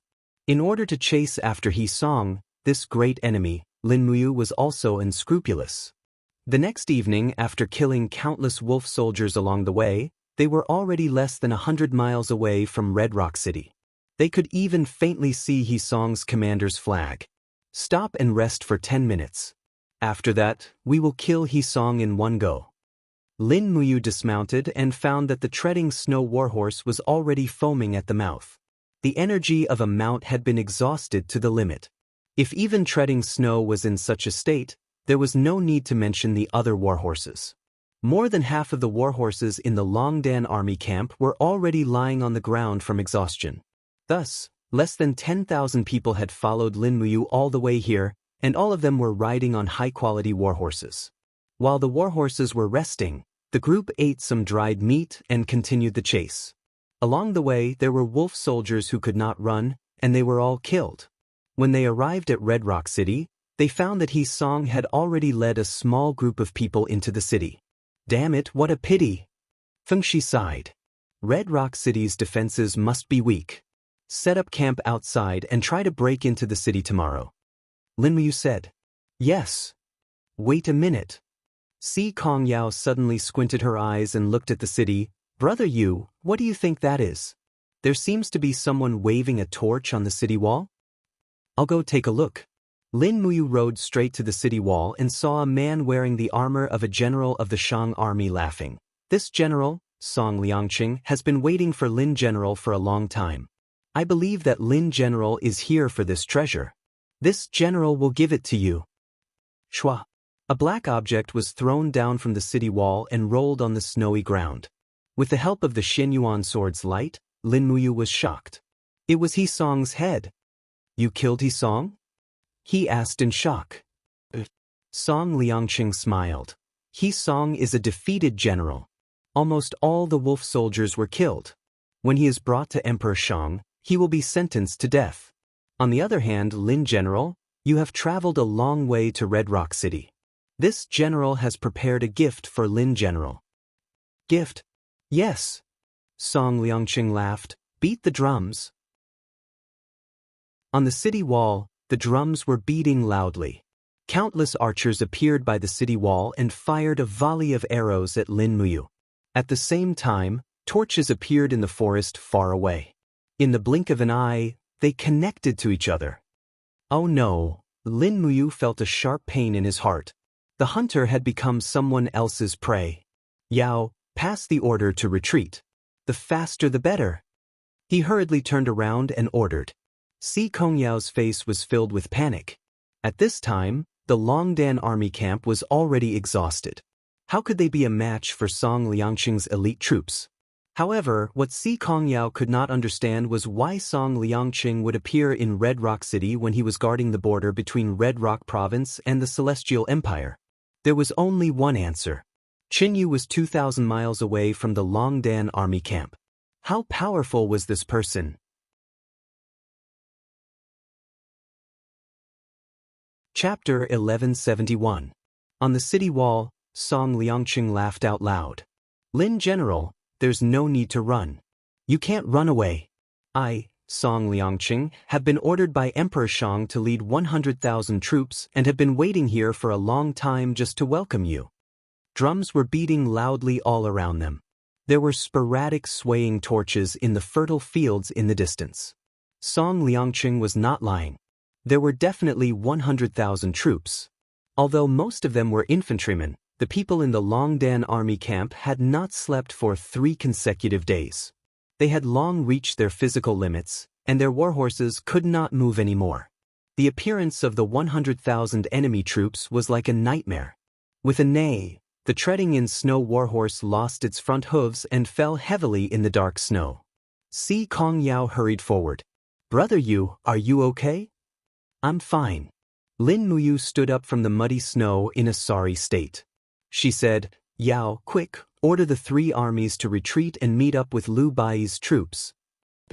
Takshu, Takshu." Lin Muyu looked at Takshu, who was struggling on the ground. She was already foaming at the mouth. "Forget it. Go to where you should be. Don't get caught." Lin Muyu helped her to stand up. She cut the reins and patted Takshu's neck. Her face was full of desolation. She said, "I didn't expect it to be time for me to release horses so soon. It's all my fault, it's all my fault." In the dark, Si Kongyao brought a group of people with her. They were all cavalrymen from the Longdan army camp. However, all of them had abandoned their warhorses. They were holding shiny steel sabers, and their faces were full of blood and exhaustion. Si Kongyao said, "Brother, quickly retreat. Even if we become infantrymen, we still have at least 5,000 soldiers here. We'll protect you and rush out." Lin Muyu raised the Xianyuan sword and said, "Let's rush out together. By the way, where is Su Jintao's division?" "Do not know. The night is too dark and quite a number of people were separated. Just received Yu's letter that Wei Chou and Su Jintao each led 5,000 men and were cruising nearby. Should we send out the retreat signal?" Si Kongyao glanced around, and Feng Shi, who was behind her, immediately took out an iron pipe and pulled the fuse in the air. This was a signal flare specially made with magic crystals. A blood-red light shot into the sky. This signal had never been used before, but this time it was necessary. The distant galloping of horses was getting closer and closer, and so was the light from the torches. From all directions, the Shang army was charging over like a tidal wave. In fact, there was no need to guess. The 100,000 Shang army must have planned this from the start. Taking advantage of the fact that the Longdan army camp was like an arrow at the end of its flight, they wanted to kill Lin Muyu and the others right here. "Let's go." Lin Muyu raised her sword and commanded everyone to retreat. Her gaze inadvertently swept across Si Kongyao and Feng Shi's faces. Si Kongyao had the cultivation of Holy King, but after 3 days and 3 nights of continuous travel, her strength had been greatly depleted. Even Lin Muyu was the same. The dou qi in her body had been depleted by nearly half, and those ordinary soldiers were even worse off. Even their hands that were holding onto their weapons were trembling. The galloping of horses was getting closer and closer, but in front of them was a flat plain. There was no way to escape. Lin Muyu could not help but feel a sharp pain in her chest. Were the Longdan army camp's elite veterans that had followed her for so many years really going to die in her hands? Feng Shi shouted, "Lin General, we can't escape, let's fight." "No, the front 3,000 men leave. The rear 2,000 men follow me to bring up the rear." "Yes, sir." But when the order was passed down, the torches in front did not move. Several Kiliarchs flew over and knelt on the ground with their swords, their eyes red. "Lin General, we have followed you for so many years, braved through fire and water, and now that disaster is upon us, Lin General, do you not want us veterans anymore? We will not leave, we would rather die here with Lin General than leave." "Obey my orders," Lin Muyu shouted in a low voice. "Don't forget, you are soldiers, obeying orders is your duty. I order you to retreat to the west immediately and meet up with Liu Bai's infantry camp." The Kiliarchs trembled, and one of them said with tears in his eyes, "Lin General, why do we have to lie to ourselves? Those who stay will die, and the one who should leave is Lin General, not us. The Empire can live without us, but it can't live without Lin General." Lin Muyu felt extremely uncomfortable, and his eyes were red as he said, "Today's defeat is all on me. I underestimated the enemy, and I was not considerate enough. Since we are all going to stay, then prepare to fight and kill as many as we can. If anyone dies before I kill a single person, I will punish him to be the scapegoat of the Spirit Fire Department when we reach the Ghost Realm." Everyone laughed loudly. Even Si Kongyao couldn't help but laugh involuntarily. However, there was more bitterness in her laughter. She knew that today might be her last battle. Although Lin Muyu was at the Divine Heaven Realm, he would definitely not be willing to abandon his soldiers and escape alone. Lin Muyu might die from exhaustion, and she would definitely not abandon her brother. Perhaps she would also die here. Thinking of this, Si Kongyao's eyes reddened, and tears flowed down uncontrollably. Lin Muyu slowly drew out the Xianyuan sword, and his cloak fluttered in the cold night. He turned to look at the cavalry and pikemen hundreds of meters away and said calmly, "Don't forget the rules of our Longdan army camp. Set up the Cosmos sword formation to defend against the cavalry and pikemen. Be careful of the archers, they will arrive soon." "Yes." The 5,000 people quickly gathered on the plains, and the Cosmos sword formation was quickly set up by 500 people. The sound of the horses' hooves grew louder. Song Liangqing's subordinates numbered around 5,000. Each of them raised their sabers from afar and shouted something as they charged straight at the enemy. "Take the attack." Lin Muyu was at the very front of the sword formation, and he suddenly swept out with the Xianyuan sword. Instantly, a golden sword light swept across the ground, and nearly 100 cavalry quickly fell to the ground. The people at the back were already very fast, and they could not stop at all. They just charged straight over. Feeling a faint sense of weakness in his arm, Lin Muyu took a deep breath and started to use his martial soul. The 7 luminaries' celestial sword enveloped the Xianyuan sword, and he shot out sword chi that was about 3 meters long. He mainly attacked in a small area like this, or else his battle chi would be consumed too quickly. Crack, crack, crack. After 3 consecutive strikes, 3 cavalrymen fell off their horses, but the spear of the 4th cavalryman struck straight into Lin Muyu's chest. Clang. Sparks flew, and the spear was shaken off by the Chiyu armor. Lin Muyu took the opportunity to turn and kick the cavalryman off his horse. At the same time, countless cavalrymen charged over and hit the Cosmos sword formation at the back, and the sound of killing shook the sky. The soldiers of the Longdan army camp who formed the sword formation were already extremely weak, and they could not withstand the impact of the cavalry formation. In the blink of an eye, the sword formation was broken through one after another, and the sword light danced wildly, turning it into a chaotic battle. "Yao, follow me closely," Lin Muyu shouted as he retreated and killed the enemy. At the same time, he did not want Si Kongyao to die before him. Si Kongyao's sword danced with the ice profound art, and streams of ice soul sword chi shot into the cavalrymen's bodies. She quickly returned to Lin Muyu's side, and said, "Brother, there are too many of them, we can't stop them. Since we can't escape, we will kill as many as we can." "Yes." Lin Muyu suddenly opened his arms, and shouted in a low voice, "Catasaurus, come out and help me." Roar. The dragon's aura burst out, and a Catasaurus broke through the air, opened its huge mouth, and bit a charging cavalryman into pieces. Then, it shook its huge head to shake off the cavalryman, and crouched down, making a respectful gesture to Lin Muyu. "Kill the enemies at will." Lin Muyu did not want to ride on a Catasaurus, and only ordered it to kill the enemies as quickly as possible. Roar. This was what a Catasaurus wanted to hear the most, and it swayed its huge body and rushed into the cavalrymen. At the same time, huge black shadows descended from the sky, and sword chi sprinkled into the crowd. It was the dragon cavalry led by Situ San and Situ Shui, but it seemed that there were not many of them, only a dozen of them. "Master, we are here." Situ San shouted, "How is it now?"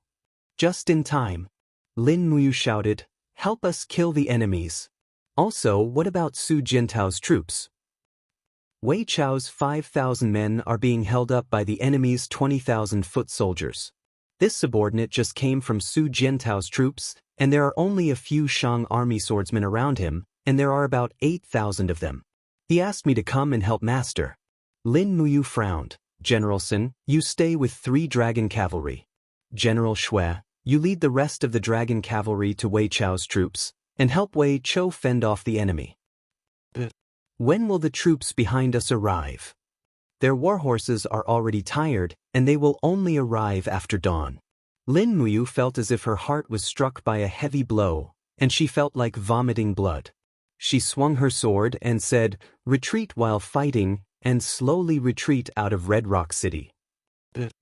Torches flickered in the southern forest, and the Shang army was increasing in numbers, while the Qin army was left with only a few men. Among the crowd, the warhorses had all fallen. Su Jiantao was wearing a commander's cape, and the 3 golden stars on his collar were stained with blood.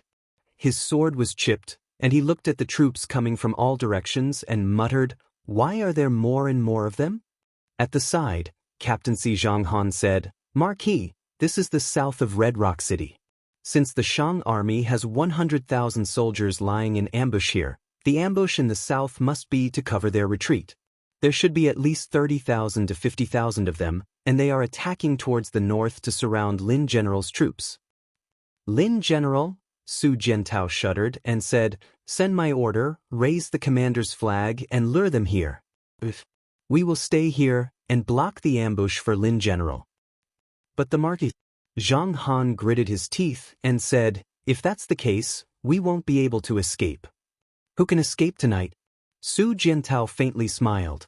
He lowered his head and used the back of his cloak to wipe off the blood on his blade. He said, "Immediately pass down my order. Tell our brothers to raise the marshal's flag. If we die here, Marshal Lin will definitely avenge us." "Yes, Commander."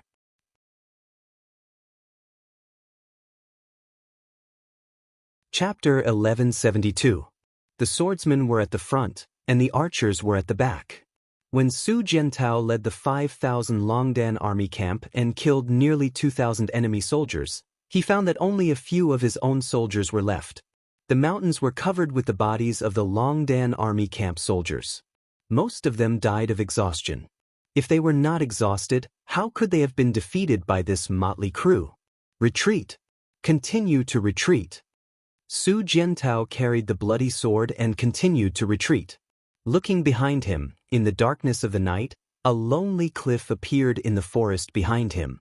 He couldn't help but ask, "What mountain is that?" "Bugu Mountain," Zhang Han said. "Okay, retreat to Bugu Mountain." More than 1,000 people from the Longdan army camp followed Su Jiantao up the mountain. Along the way, they were ambushed and killed by the enemy's light cavalry. Hundreds of bodies were left on the mountainside. Many of these people were veterans of the Longdan army camp. Su Jiantao felt as if his heart was being twisted by a knife. Those veterans were his brothers for many years. Now, they had all died miserably under cold arrows and butcher's knives. Even their chances of returning to their homeland with their corpses on the battlefield were rather slim. It was getting colder and colder on Bugu Mountain. Su Jiantao was panting. He was old and a veteran. "Marquis, take a break?" Zhang Han said. Su Jiantao almost fell on a rock. He leaned his sword to the side and looked at the dense torches at the foot of the mountain. He could not help but laugh. "Marquis, why are you laughing?" Zhang Han asked in surprise. Su Jiantao laughed and said, "I'm laughing that this motley crew really thinks I'm Lin General. Look at the people at the foot of the mountain. There are at least 50,000 of them. If there were 50,000 people here, Lin General should be able to escape. Zhang Han, we have made a great contribution." Zhang Han smiled bitterly and said, "What should we do?" Die here?" Su Jiantao looked up at him and said, "Zhang Han, if I remember correctly, your wife gave birth to a daughter not long ago, right?" "Old friend, I'm sorry. I shouldn't have let you die here with me." Zhang Han sat down on the ground, a bitter smile on his face. To be able to die together with a hero like the Marquis in a foreign land, this is my, Zhang Han's, honor. It's just that, thinking of not being able to return to my hometown, thinking of not being able to see my wife's smile again, sigh. If I could return to my hometown one more time, I would rather die without regrets. I hope that after the war, our corpses can be transported back to our hometown for burial. Su Jiantao laughed. He laughed so hard that he started coughing violently. He said, "Loyal bones are buried everywhere in Qingshan. Why do we need to bury our corpses on the battlefield, Marquis?" At this moment, several captains rushed over, knelt down and said, "Commander, they are going up the mountain. There are so many of them.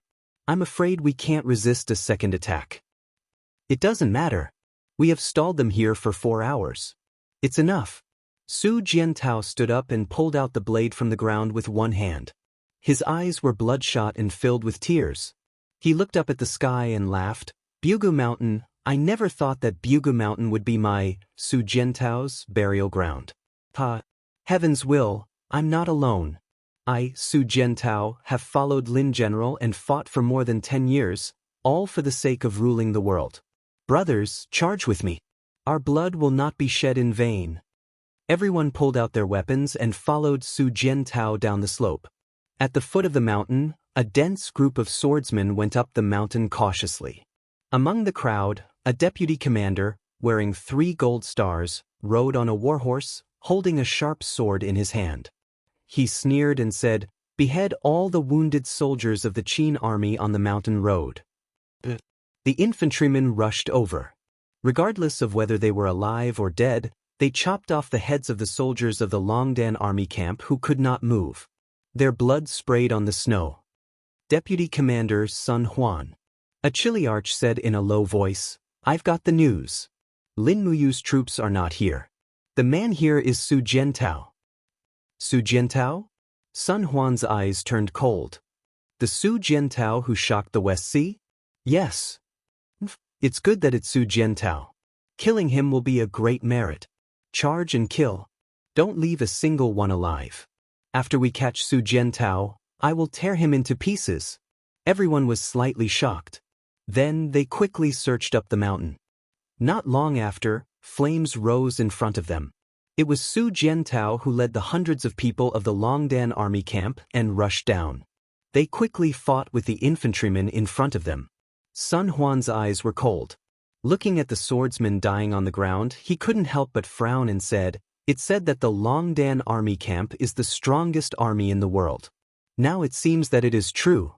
Even though they are exhausted, they still have such great combat strength. If they are still alive, how powerful will they be? Archers, shoot them down for me." "But Deputy Commander, there are still our men on the battlefield. Cut the crap. Fire the arrows." Arrows and crossbows shot everywhere. Instantly, the battlefield was dyed red with blood. An arrow pierced through Su Jiantao's left arm. His body trembled slightly. But what made him even more distressed was that Zhang Han had already been shot 7 or 8 times. "Zhang Han!" he shouted, but Zhang Han could no longer make a sound. Even his throat had been pierced. "Protect the market." The few people left in the Longdan army camp quickly went to protect Su Jiantao. They were all killed by the arrows. At the same time, Sun Huan walked forward with his long sword. He laughed and said, "Stop shooting. I want to cut off Su Jiantao's head with my own hands. Go, surround him." Lightning flashed and thunder rumbled in the sky. A huge demonic shadow gathered in the sky. The murderous nature here seemed to have attracted the attention of the heavens. In the clouds, a purple gold scroll slowly unfolded and illuminated the earth. It was the Heavenly Book of Sealing. On the Heavenly Book of Sealing, a name was faintly discernible: Sun Huan. Sun Huan's murderous nature was too strong. He was about to be sealed as a demon. However, at this moment, the arrow-filled corpses of the 2 soldiers in the Longdan army camp were pushed away. 3 arrows were stuck in Su Jiantao's chest, but the blade in his hand was surging with endless starlight. It was the first skill of the star technique taught by Lin Muyu, first appearance of starlight. "Are you going to become a demon?" Su Jiantao dashed forward with frightening eyes. He shouted, "Be *starred, how about becoming a demon with me?" Sun Huan was about to be sealed as a demon, but he didn't have that unparalleled power yet. He opened his mouth and watched Su Jiantao's lightning-fast attack. The long sword was already broken, and a part of it pierced into Sun Huan's mouth. The broken sword came out of his head. Su Jiantao was so decisive that he killed Sun Huan before he could be sealed as a demon. Another dozens of arrows shot into Su Jiantao's body. He staggered back, but his eyes were full of smiles. He laughed loudly and blood spurted out of his throat. Propping the broken sword on the ground, he slowly sat down under a pine tree. With a smile on his face, he slowly closed his eyes, and his body became cold. The Shang army was dumbfounded. Vice Commander is dead. Vice Commander is dead. At this moment, the sound of a horn came from afar. It was the signal to retreat. Commander has ordered the retreat. Go, go. The people shouted themselves hoarse. No one was willing to become enemies with a demon like Su Jiantao. He was able to kill a demon before he died. What kind of hero was he? The Shang army had indeed retreated. Their plan was to take advantage of the situation to kill Lin Muyu's troops. However, they knew that once Lin Muyu's reinforcements arrived, they wouldn't have any chance of winning. Therefore, before daybreak, the Shang army quickly retreated, abandoning Red Rock City. When the sun pierced through the clouds, the ground was filled with scars and corpses. It was a mess of war. On the snowy plains in the west, Lin Muyu was exhausted. She led the 3,000 exhausted Longdan army camp soldiers out of the encirclement.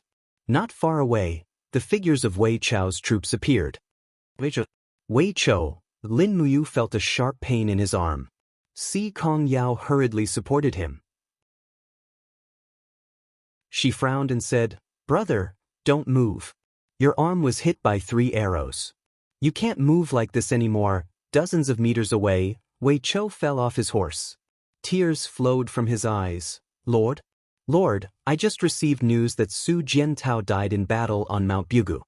Died in battle? What? Lin Muyu took a few steps back in disbelief. She mumbled, "How is this possible?" "He is Su Jiantao. He's the Chang'an master."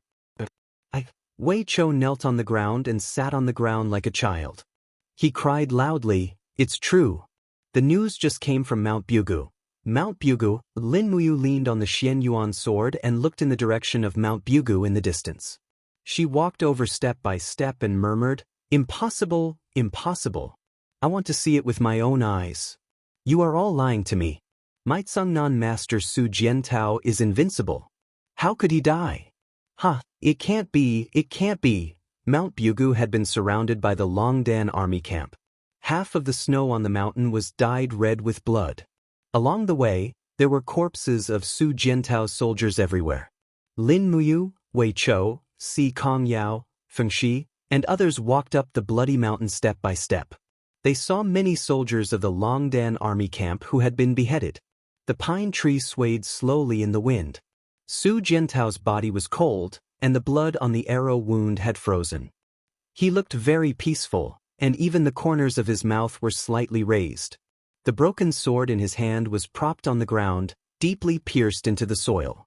He had been hit by more than 20 arrows, and his feathers were trembling slightly in the wind. Lin Muyu was speechless and wept. She sat beside Su Jiantao's body and leaned against the pine tree with tears rolling down her cheeks. "Brother Yu." Si Kong Yao wanted to comfort him, but she didn't know how.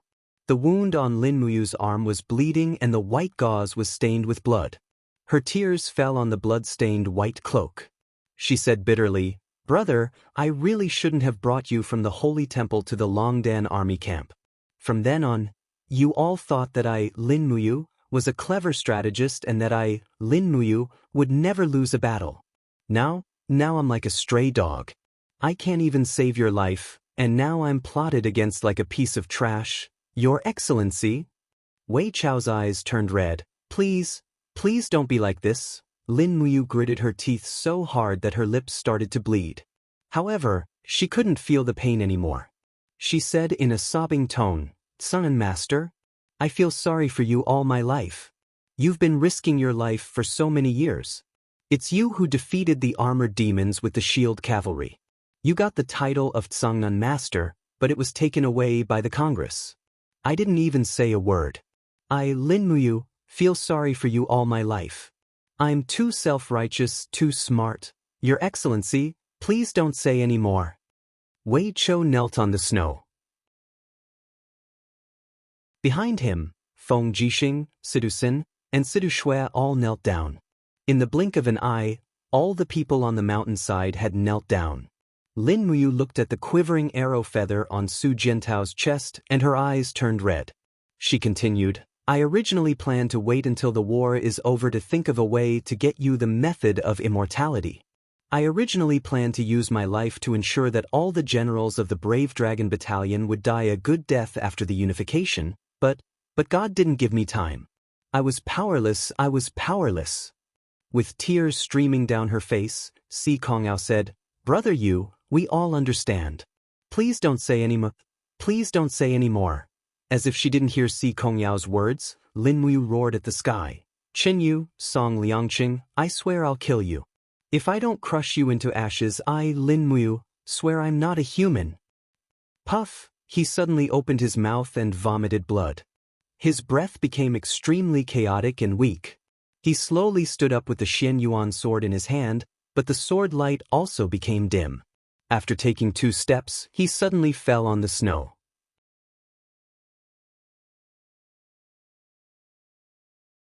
Chapter 1173. On the 1st of February, it was snowing heavily, and the weather was extremely cold. Outside Red Rock City, supplies were continuously transported over. At the same time, officials from the various prefectures in the province sent letters of surrender, expressing their willingness to become citizens of the Qin Empire. At noon, the winged cavalry from Blazing Prairie Province sent the letter of surrender. Because the governor of Blazing Prairie Province had no military strength, he was willing to offer the governor's seal. However, all official business was halted because of Lin Muyu's coma. In the residence in Red Rock City, Wei Chou, Sidu Sin, Sidu Shui, Si Kongyao, and the rest were anxiously pacing back and forth in the living room of Lin Muyu's room.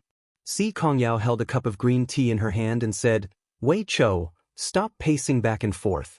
My eyes are getting dizzy from all the walking. Wei Chou gritted his teeth and said, Sir has been unconscious for a long time. What should we do? Si Kongyao's gaze was gloomy as she said, Brother has been fighting for 3 days and 3 nights. He took the lead and almost exhausted all his battle energy. Then, he was overly sad because of Tsangnan Master's death in battle. Sigh, let's see what Sister Chu Yao has to say after diagnosing him. At this moment, the door opened with a creak. Chu Yao, who was dressed in the white robes of the spiritual medicine department, walked out.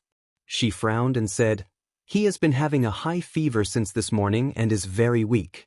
He needs to recuperate for a period of time. Let's not disturb him for the time being. I will stay here and focus on taking care of him. Si Kongyao opened her small mouth. Chu Yao said, Go in and take a look if you want to. He is not awake yet. In a while, give him a bowl of porridge. Otherwise, the nutrients in his body will not be able to keep up. Si Kongyao strode into the room and saw that Lin Muyu was unconscious. Chu Yao looked at the generals in the hall and said, Don't you know what to do when Yu isn't here? Don't forget, all of you are Yu's trusted generals. Yu needs to rest now, so don't bother him with your military and political affairs. Otherwise, I won't agree. Wei Chou smiled awkwardly. Yes, Great Deacon. We understand, but just what? The Prairie Province has decided to surrender. We don't know if it's true or not, and we haven't responded yet. Isn't it very simple? Chu Yao raised her eyebrows and said, The Prairie Province did not have many soldiers in the first place, and they were almost annihilated by the Longdan army camp this time. Moreover, the Prairie Province is located in the south. To the east is an insurmountable mountain range, to the west is the Liaishan Province, and to the north is the Red Rock Province. They have been trapped in the south and have no choice but to surrender. Wei Chou, you can send a Chiliarch and 10 civil officials to recruit the troops of the Prairie Province and regulate the internal affairs of the province. In that case, even if they are deceiving us, we won't suffer too much loss. Yes, I'll do it soon. If Lin General can do it, I'll tell him that it's Great Deacon Chu Yao's order. Humph, you're still the commander of the Longdan army camp. You're really afraid of taking responsibility. Ha! Wei Chou laughed bitterly. Great Deacon, you may not know this, but Wei Chou is a general, and the recruitment of provinces is done by the civil officials. It's not my turn. I think the Great Deacon of the Spiritual Medicine Department should be considered a civil official. With your words, I can handle it without worry. Oh yes, there's one more thing. Wei Chou, who was at the door, suddenly stopped and turned around. Her Highness Yin and Princess Shi are in Shiping City presiding over the memorial ceremony for the soldiers who died in the Battle of Longyuan. Should we inform Her Highness about the news of Lin General's coma? Chu Yao bit her red lips and said, No, this will only make Xiao Yin and Xiao Shi worry in vain. Just tell them that Hongyan province has been conquered. Also, tell them about the news of Commander Su Jiantao's death. Send a dragon knight to Xishan province with Commander Su Jiantao's body. They should arrive within half a day. Give him a proper burial. He's a meritorious hero of the empire. Yes, I understand. In the room, Lin Muyu's eyes were closed and she was unconscious. Her body was trembling slightly as if she was having a nightmare. Her forehead was drenched in sweat. Brother, Si Kongyao wiped her brother's sweat. Her pretty face was filled with worry. Chu Yao walked in again and said, Miss Sikong, don't worry too much. Yu's body is strong. This time, he's just suffering from some serious injuries, excessive grief, and anxiety. He'll wake up soon. He needs to recuperate now, so let's not disturb him. Let's go. There are many things waiting to be done in Hongyan province. As the commander of the Bai Zhe mercenaries, you have many things to do. Yes, thank you, Sister Chu Yao, for the reminder. Si Kongyao pursed her red lips and said, I'll be in the military field. Once brother wakes up, please send someone to inform me. Okay, go. Si Kongyao left reluctantly. Chu Yao sat on the side of the bed and looked at Lin Muyu's pale face. She said, Why don't you take care of your body? Look, so many people are worried about you. Hurry up and wake up. If you don't wake up, I'm afraid you'll miss Su Jiantao's funeral. West Mountain Province, beside the Green Mountains outside Longyuan. Hongyan Province was less than 1,000 miles away from here. Situ Sen and Situ Shui's dragon riders arrived in half a day.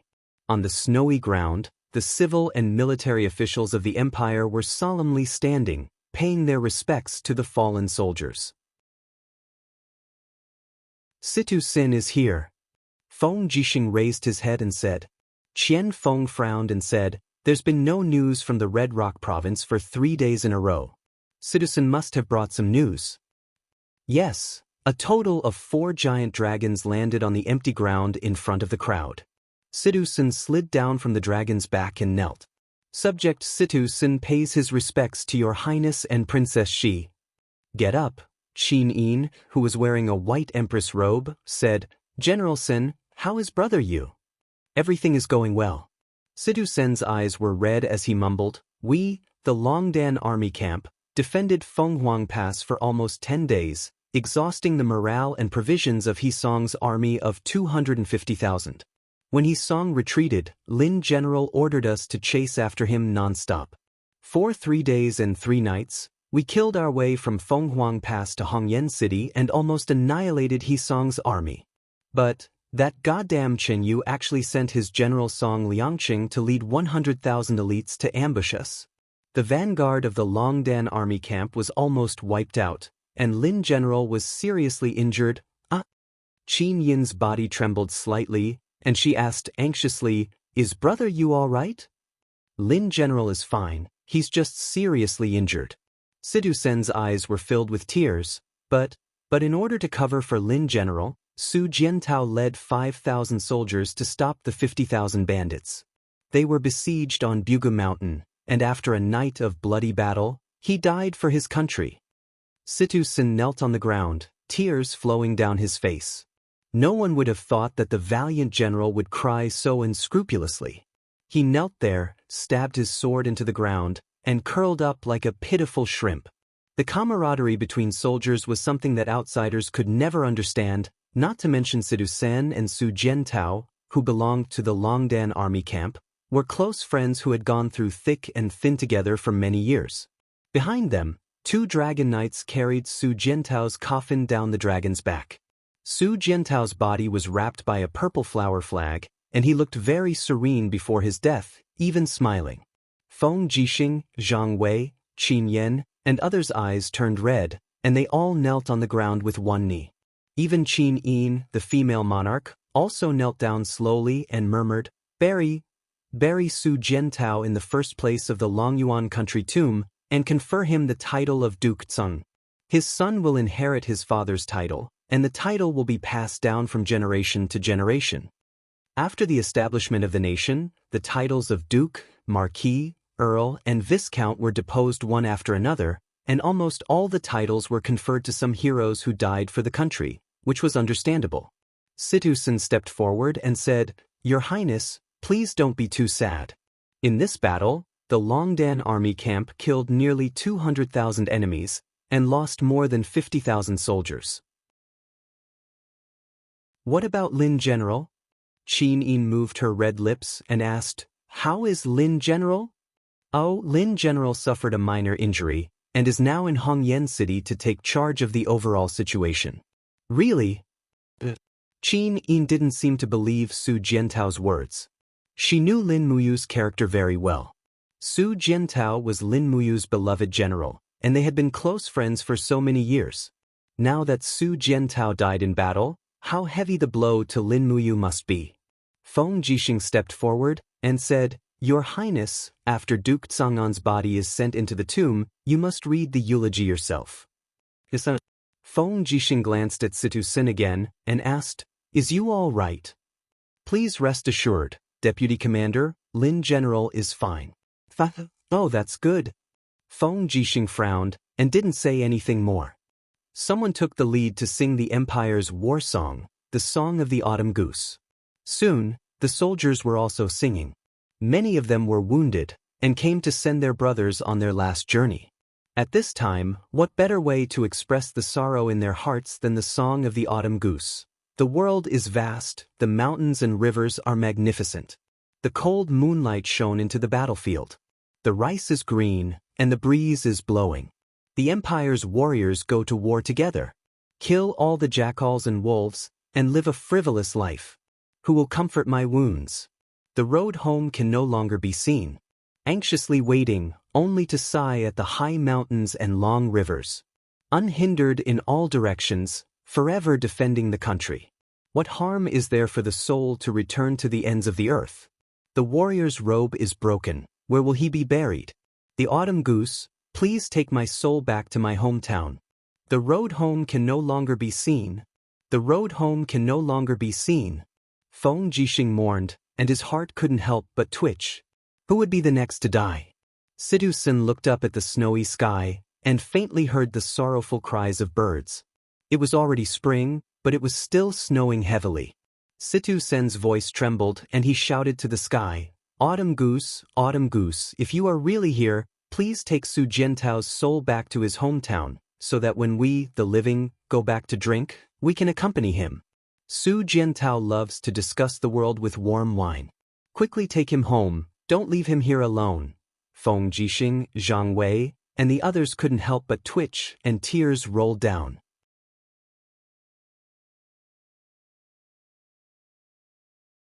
Chapter 1174. Blood Red, a Blood Red World. The trees were blood red, the water was blood red, the mountains were blood red, and even the sky was blood red. Where am I? Lin Muyu stood in the blood-red field in a daze. The sound of horses' hooves came from afar. He hurriedly reached behind him to grab something, but he couldn't catch anything. The Xian Yuan sword had disappeared. In the blood-red field, a dense group of cavalrymen charged over. They waved their sharp blades, roared, and cursed. Their spears and sharp swords glinted with cold light as they charged straight at Lin Muyu. Lin Muyu wanted to run, but his feet were as heavy as lead, and he couldn't move at all. At the same time, he was shocked to find that the armor of these cavalrymen was exactly the same as the special armor of the Longdan army camp. The battle flag they were holding had a gorgeous purple flower flying in the air. They were the Longdan army camp? Lin Muyu's eyes widened. Ew? The cavalrymen roared angrily, waved their weapons, and rushed over. They were actually cursing loudly. Lin Muyu, what right do you have to exchange our lives for your fame? You coward, why did we die instead of you? Even a good man like Su Jiantao died. Why didn't you? Lin Muyu stood there in a daze, trembling all over. At this moment, he realized that these were the soldiers of the Longdan army camp who had died in the battle. They were full of resentment, as if they had returned from purgatory. Come on. Lin Muyu slowly knelt down, raised his head to look at the cavalryman, and said with tears in his eyes, I don't want to live in guilt for the rest of my life. If killing me can make you feel better, then kill me. I'm sorry, I'm really sorry. Brothers, I was too conceited and let you die tragically. I'm sorry. Brother. A voice suddenly rang in his ears. Lin Muyu's body continued to fall, as if he was about to fall into the blood-colored world's vortex. He cried bitterly and desperately reached out to grab something, but there was nothing he could grab. When she suddenly woke up, she found herself lying on the bed, soaked in sweat, and sitting next to her was Si Kongyao. At this time, Si Kongyao seemed to be scared out of her wits. Lin Muyu hugged her tightly. It turned out that the person who woke her up in her dream was Si Kongyao. Brother, are you all right? Si Kongyao murmured. I'm fine. Lin Muyu let go of Si Kongyao's hand and muttered, This is Red Rock City, right? How long have I been asleep? 5 days and 5 nights. Si Kongyao helped him sit up and said, Brother, did you have a nightmare just now? Yes, I dreamt of my dead brothers. Lin Muyu finally realized that there were tears on her face. She hurriedly wiped them away and said, No one has forgiven me. I'm the one who caused everyone to fall into such a desperate situation. Si Kongyao frowned and said, No one can do better than you. War has always been unpredictable, so why does brother have to constantly let himself sink into self-blame? I believe that the soldiers who sacrifice themselves for their country will not hate you. On the contrary, they hope that you can pull yourself together and avenge them. Avenge, yes, avenge. Lin Muyu took a deep breath and said, My battle with Qin Yu has just begun. At this time, Chu Yao pushed open the door and entered, saying, All right, just in time. I have a bowl of porridge here. Drink it first, you haven't eaten in a long time. Big sister Chu Yao, why are you here? I'm here. Chu Yao smiled slightly. How can I not worry when you're like this? What's more, there are tens of thousands of wounded soldiers in Red Rock City. How can I not come as the head attendant of the medicine department? Thank you, no need to be so polite. The first. Yes. Lin Muyu was indeed hungry and drank 3 bowls of porridge in a row. Chu Yao insisted that he should not eat too much, otherwise he could drink 10 bowls. Si Kongyao smiled at the side and said, Big brother, let me tell you a piece of good news. During the 5 days that you were unconscious, the various prefectures and commanderies of the Red Rock province have surrendered, and they've stationed our troops there and replaced them with our officials. Besides that, the Prairie Blaze province has surrendered as well. Now, the Governor-General's seal is with us, and the entire Darkstone Empire has been incorporated into Great Qin's territory. Really? Yes. Unfortunately, we still suffered a crushing defeat at Red Rock City. Even Su Jiantao died for his country. Lin Muyu slowly leaned against the headboard and said, Yao, don't you think I'm useless? When we were defending Phoenix Pass, I was already thinking of a strategy to chase after Hisong's troops. At that time, Qin Yu had already sent 100,000 troops under Song Liangxing to Red Rock City. From that moment on, my thoughts were completely seen through by Qin Yu. This battle was a complete and utter defeat. Si Kongyao looked at him with a gloomy gaze and said, From the start of the Battle of the Eastern Sea, you've always been a step ahead of Qin Yu. You even forced him to withdraw from the naval battle and flee to Fire Source Province like a stray dog. Brother, you've won countless times, but only lost once. How can you constantly blame yourself? If it were anyone else, no one would have done a better job than you. This is your responsibility, and only you can shoulder this responsibility. Do you understand? If it weren't for you, Bai Zhe's mercenaries wouldn't have served. If it weren't for you, the prefectures of the two provinces wouldn't have surrendered so quickly. The merits and demerits are all on you. You don't have to blame yourself. There's no such thing as an unbeatable general in this world. Perhaps losing a battle is the true you. Furthermore, did we really lose this battle? The Longdan army camp was besieged by Song Liangqing's 100,000 troops. More than 20,000 died, but Song Liangqing also lost 40,000. The soldiers of the Longdan army camp didn't bring shame to you. They died a good death. It's just that the price of this battle was too high. Lin Muyu said in a low voice, losing Su Jiantao was like losing an arm. I know. Si Kongyao said gently, no one blames you. Rest well. We still need you to take charge of the situation in the future. Lin Muyu stretched her arms. Is there any other news? Yes, the second batch of troops from the Lingdong province has arrived at the celestial pole continent. There's a total of 450,000 troops. The 60,000 troops of the Dragon League and 90,000 armor demons have arrived at the West Mountain province. Now we have 600,000 troops in the West Mountain province. It's enough to wipe out the remaining troops of Yangsheng. Oh, Lin Muyu said with a dispirited expression. I'm afraid it won't be that easy. Now, it's not a tripartite confrontation. Qin is the strongest. Qin Yu isn't an idiot. When we attack Yangsheng, Qin Yu will definitely find a chance to attack our weakest point. I'll inform Brother Feng to be careful later. And you rest first. Okay. Searing cold city, in the palace hall, the banquet had been held for a whole 5 days. Chen Yu was dressed in a dragon robe and was in high spirits. The civil and military officials below the throne were all talented people. At this time, the Celestial Empire had 800,000 troops and could be said to be the overlord of a region. Their momentum was even greater than that of Yangsheng. Song Liangqing had made a name for himself after defeating the elites of the Longdan army camp, wiping out 20,000 elites of the Longdan army camp, seriously injuring Lin Muyu, Wei Chou, and killing the famous general Su Jiantao. Now, he had been promoted to the rank of general and was also the deputy commander of the Celestial Empire. He was flushed with success and naturally had nothing to say. After putting down the white jade wine goblet in his hand, Song Liangqing cupped his hands and said with a smile, Your Majesty, the heavenly great continent can be said to be a tripartite confrontation. Among them, the Qin state is the strongest while the kingdom of Shang is the weakest. Half a day ago, we received news that close to 500,000 troops from the Qin state have already arrived at the West Mountain province. Now, they can be said to be strong and well-trained. We must plan ahead. Chen Yu nodded and smiled. We understand, but let's wait for the right time. Before the Qin army makes a move, we need to continue lying low and wait for the best opportunity to strike. Right, how is Lin Muyu? Marshal Wei Qiang replied, Your Majesty, our spies in Red Rock City have sent back news that Lin Muyu has been unconscious for 5 days and 5 nights. For the time being, he has not attended any military meetings, and no one has seen any trace of him. In addition, the great deacon of the Qin State's spiritual medicine department, Chu Yao, has appeared in Red Rock City.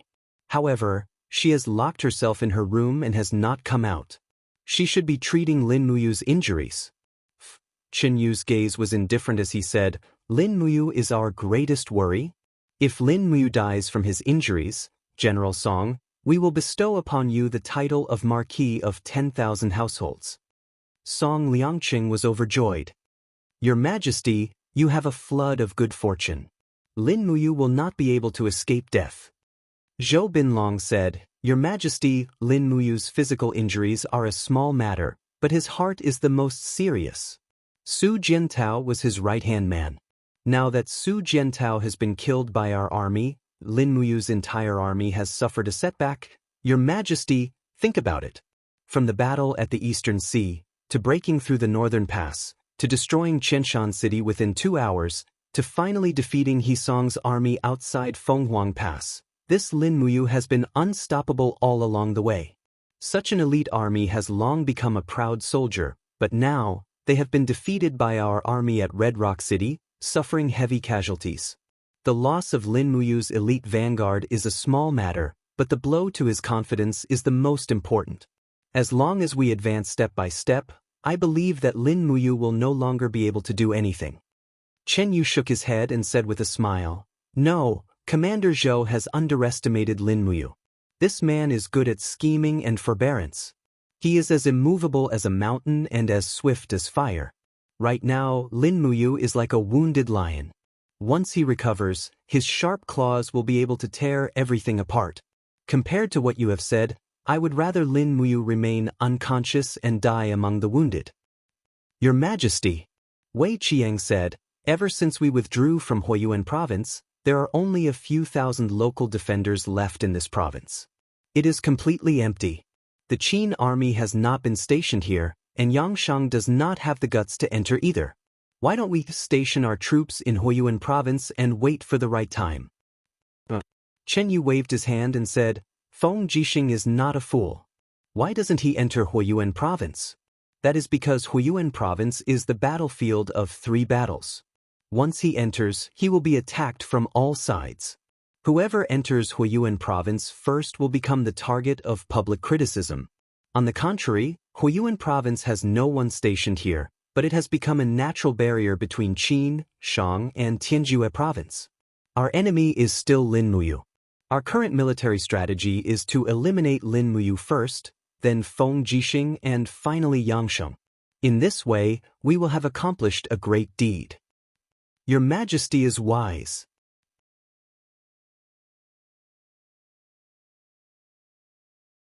Chapter 1175. In the blink of an eye, another 10 days had passed. Everything was peaceful. Both the Qin and Shang dynasties needed time to recuperate while the Celestial Empire remained dormant. In the past month, Lin Muyu had been working hard and preparing for war. What he did the most was to prepare provisions and weapons. Qin Yin and Tang Xiaoxi had also come from Xishan province and brought 150,000 elite soldiers to help Lin Muyu defend the 3 provinces in the south. To the Qin Empire, these 3 provinces were the backlands of the Qin Empire. They had to be defended well, otherwise, they would not be able to establish a foothold in this foreign land. Spring had arrived, but there was no sign of spring in the world. Every 3 to 5 days, there would be a heavy snowfall, and the temperature was always fluctuating around the melting ice and snow. Hongyan City was a strong city. When He Song ruled Hongyan City, he was cruel and merciless. He captured civilians and sacrificed them for wolf souls. This caused a lot of complaints. However, after the Qin Empire occupied Hongyan City, they immediately issued a notice to pacify the people. They copied thousands of imperial charters and distributed them to all the prefectures and prefectures. They ordered the entire nation to follow the constitution and rule the country according to it. After all, even the empress had to follow this decree. Thus, the entire society became orderly. What the people needed was actually very simple: a sense of security, a guarantee of life, and fairness. Lin Muyu's injuries gradually healed. Although the speed was much slower than expected, it was still better. Early in the morning, Rinpochen, who was wearing the marshal's cloak, slowly walked out of his room and came to the bitterly cold courtyard. He saw that the peach blossoms in the courtyard had not bloomed yet. Only the small flower buds were covered with snow. If the weather continued to be cold, it was likely that they would not bloom this year. Those flower buds would freeze to death as the weather changed. Sigh. Lin Muyu looked up at the peach branches and couldn't help but sigh. The weather was still cold. This could only mean that the aura of the demonic world was still surging and seeping into the 6 realms. Although the heavenly punishment had passed, the chaos was still there. "You're up?" Behind him, Qin Yin's gentle laughter could be heard. "Come, drink some hot soup first." "Thank you, Xiaoyin." Lin Muyu turned around and took the soup. She then looked at Qin Yin's beautiful face and said, "Xiaoyin, is there any news from the West Mountain Province and the Kingdom of Shang?" "Not yet." Qin Yin blinked her eyes and said, "For the time being, General Feng, Qianfeng, and Ding Shi are watching over there. It's okay. Brother Yu, the most important thing is to take good care of your body. Lin Muyu drank a mouthful of soup and continued to look at the peach branches. This year's peach blossoms won't bloom. Yeah, maybe. Qin Yin clenched her fists and looked at the footprints on the snow. She said thoughtfully, Brother Yu, have you ever considered? What did you consider? Hand over the military power and let Wei Chou control the Longdan army camp and Baizhe mercenaries? Qin Yin said carefully, I'm worried about your body, so don't waste your energy.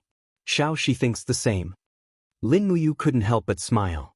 She looked down at her and said, Xiao Yin, you're not worried about my body. You're worried about my confidence, right?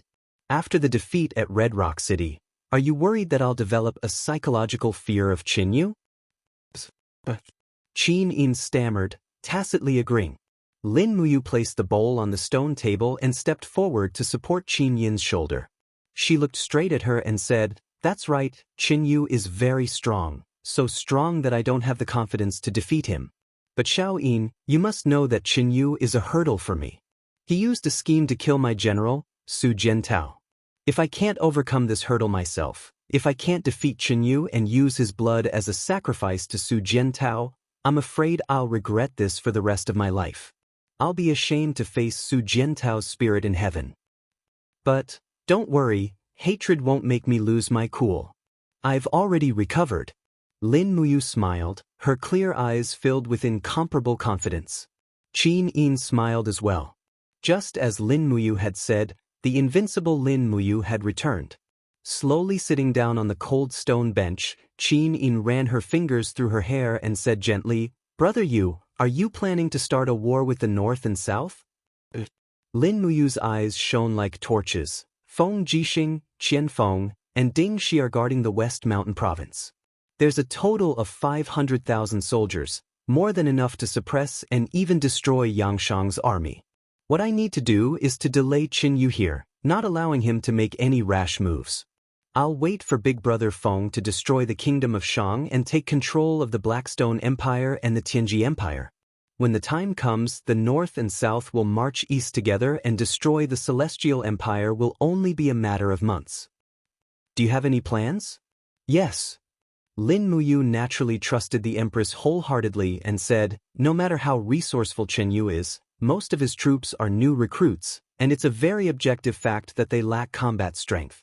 Therefore, as long as Qin Yu mobilizes his troops and the Forest of Never Return attacks Feng Jixing and Qianfeng, I'll have a chance. Setting off from the eastern pass of Hongyan Province, the light cavalry will be able to approach Scorching Han City within 2 days.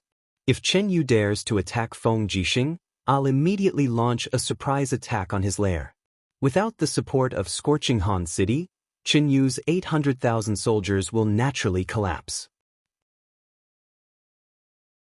Aren't you worried that Qin Yu will feign an attack and set up an ambush midway? Lin Muyu laughed. Even my Xiao Yin can predict that Qin Yu will use this strategy, so why would Qin Yu show off his slight skill in front of an expert? Qin Yin couldn't help but grumble coquettishly and laughed. Are you saying that I'm stupid? Not at all. Lin Muyu held her warm little hand and said, I'm just stating the facts. Xiao Yin isn't stupid, but I don't want you to get involved in this treacherous world of conspiracies. Where's Xiao Shi? She disappeared early in the morning. Oh, she and Yao went out to buy some vegetables. She said that she wanted to personally buy some fresh vegetables to cook for you to nourish your body. There are so many chefs in the spiritual fire department, yet they actually need to personally cook? It's a different kind of intention. All right, not long after, bustling noises could be heard from outside. It seemed that Si Kongyao and Tang Xiaoxi had returned. The two girls' personalities were inclined towards liveliness, so it was extremely lively when they were together. Lin Muyu and Qin Yin immediately walked out of the courtyard. As expected, in the courtyard of the mansion, Tang Xiaoxi and Si Kongyao walked side by side. Si Kongyao was extremely excited. She said, Big brother, I brought someone back, guess who it is? Here, Si Kongyao moved aside, and behind her was a travel-worn girl. She was wearing the clothes of a noble girl in Tianji City, but the hem of her skirt was covered in mud. It was obvious that she had a bumpy journey. Her face was considered delicate and pretty, and she looked very familiar. Lin Muyu recognized her at a glance. She said in astonishment, "Miss Shang Qian?" It was the eldest miss of the Shang family. After Shang Qian saw Lin Muyu, her eyes couldn't help but redden. She bowed and said, "Shang Qian greets the marshal. Why so polite? You are the marshal, you are no longer that person." Shang Qian moved her red lips. She said, "And I am just the daughter of a destroyed country, a pitiful person with a broken family. What is going on?" Lin Muyu was puzzled. Si Kongyao said, "Big brother, don't you know? The Chamber of Commerce of Sister Shang Qian's family is called the Shang League. The business of Shang League used to control nearly 30% of the economic lifeline of Tianji Empire, and the Shang League was also known as the richest in the world. But later, Bai Mingyuan was not the emperor anymore, and the new emperor Yangshang kept squeezing them, until a few days ago.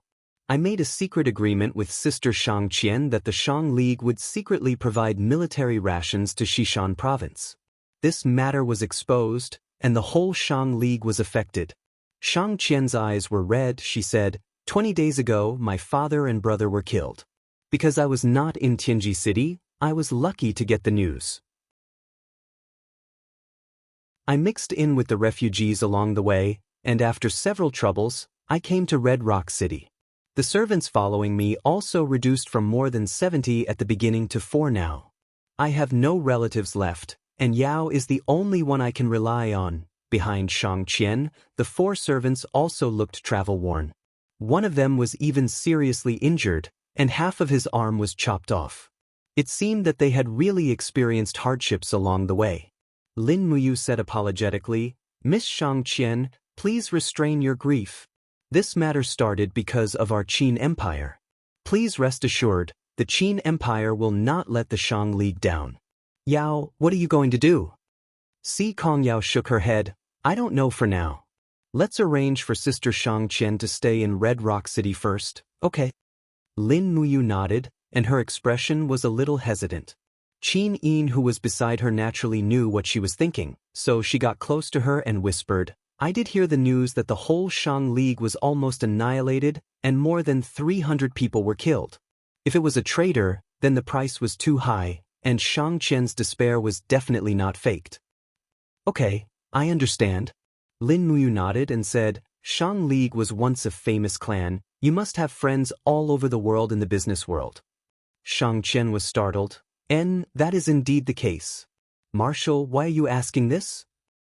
"I mean," Lin Muyu shrugged and said, "I want to hand over the business lifelines of the 3 southern provinces to young Miss Shang Qian, and all the businesses in terms of clothing, food, housing, and so on and so forth will be provided to you through the channels of the government. You have to revitalize the economy of the Darkstone Empire as soon as possible. I wonder if young Miss Shang Qian is willing?" "Ah." Shang Qian was clearly very surprised. I am afraid." "What?" "It is not that I am unwilling, but I am afraid that I am not capable enough." Shang Qian lowered her head and muttered, "Furthermore, why would Marshal trust a woman like me, who had betrayed you all before?" "That is because we all serve our own masters. It is not considered betrayal. Now, is Miss Shang Qian willing to accept my invitation to become the #1 person of Great Qin's Shang League in Heaven's Pole?" "I am willing." Shang Qian looked at him with her clear eyes and said, "It is just that the Blackstone Empire's territory has always been dominated by martial arts. They look down on merchants, and even more so, look down on Shang League's business. Thus, the Shang League rarely interacts with the people of the Blackstone Empire because they do not pay attention to the rules. Since Marshal and His Highness trust Shang Qian, then you must first agree to a condition of mine." "Speak." "Revise a commercial law to protect the interests of the Shang League. Only then can we fundamentally change the situation of the 3 southern provinces, as well as the people's opinion of the Shang League." "No problem." Lin Muyu nodded, and Qin Yin, who was beside her, also smiled and said, "The people from the Congress will discuss the drafting of this commercial law with Miss later." Shang Qian's eyes brimmed with tears, and she bowed deeply. "Thank you, Your Highness. Thank you, Marshal. for giving me the opportunity to revitalize the Shang League.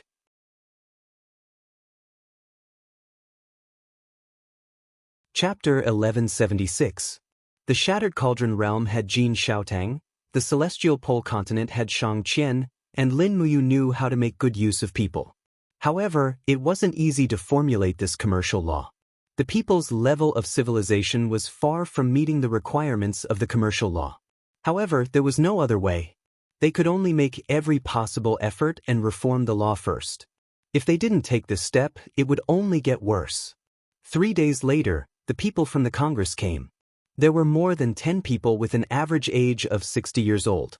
Shang Qian also had a headache. These elders of the Congress were best at arguing. After arguing for 3 days and 3 nights, not even half of the originally planned 50 chapters of commercial law had been drafted. On the contrary, Shang Qian's eyes were red from working so hard. However, things were always like this in the world. Lin Muyu couldn't let Lulu copy the commercial law from Earth.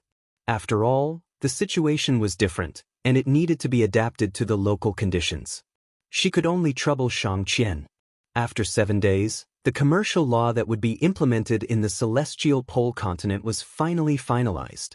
It was immediately announced to the 4 provinces and implemented immediately. All the Shang League and the Chamber of Commerce were given the green light to support the development of the commercial economy. In the blink of an eye, another month passed.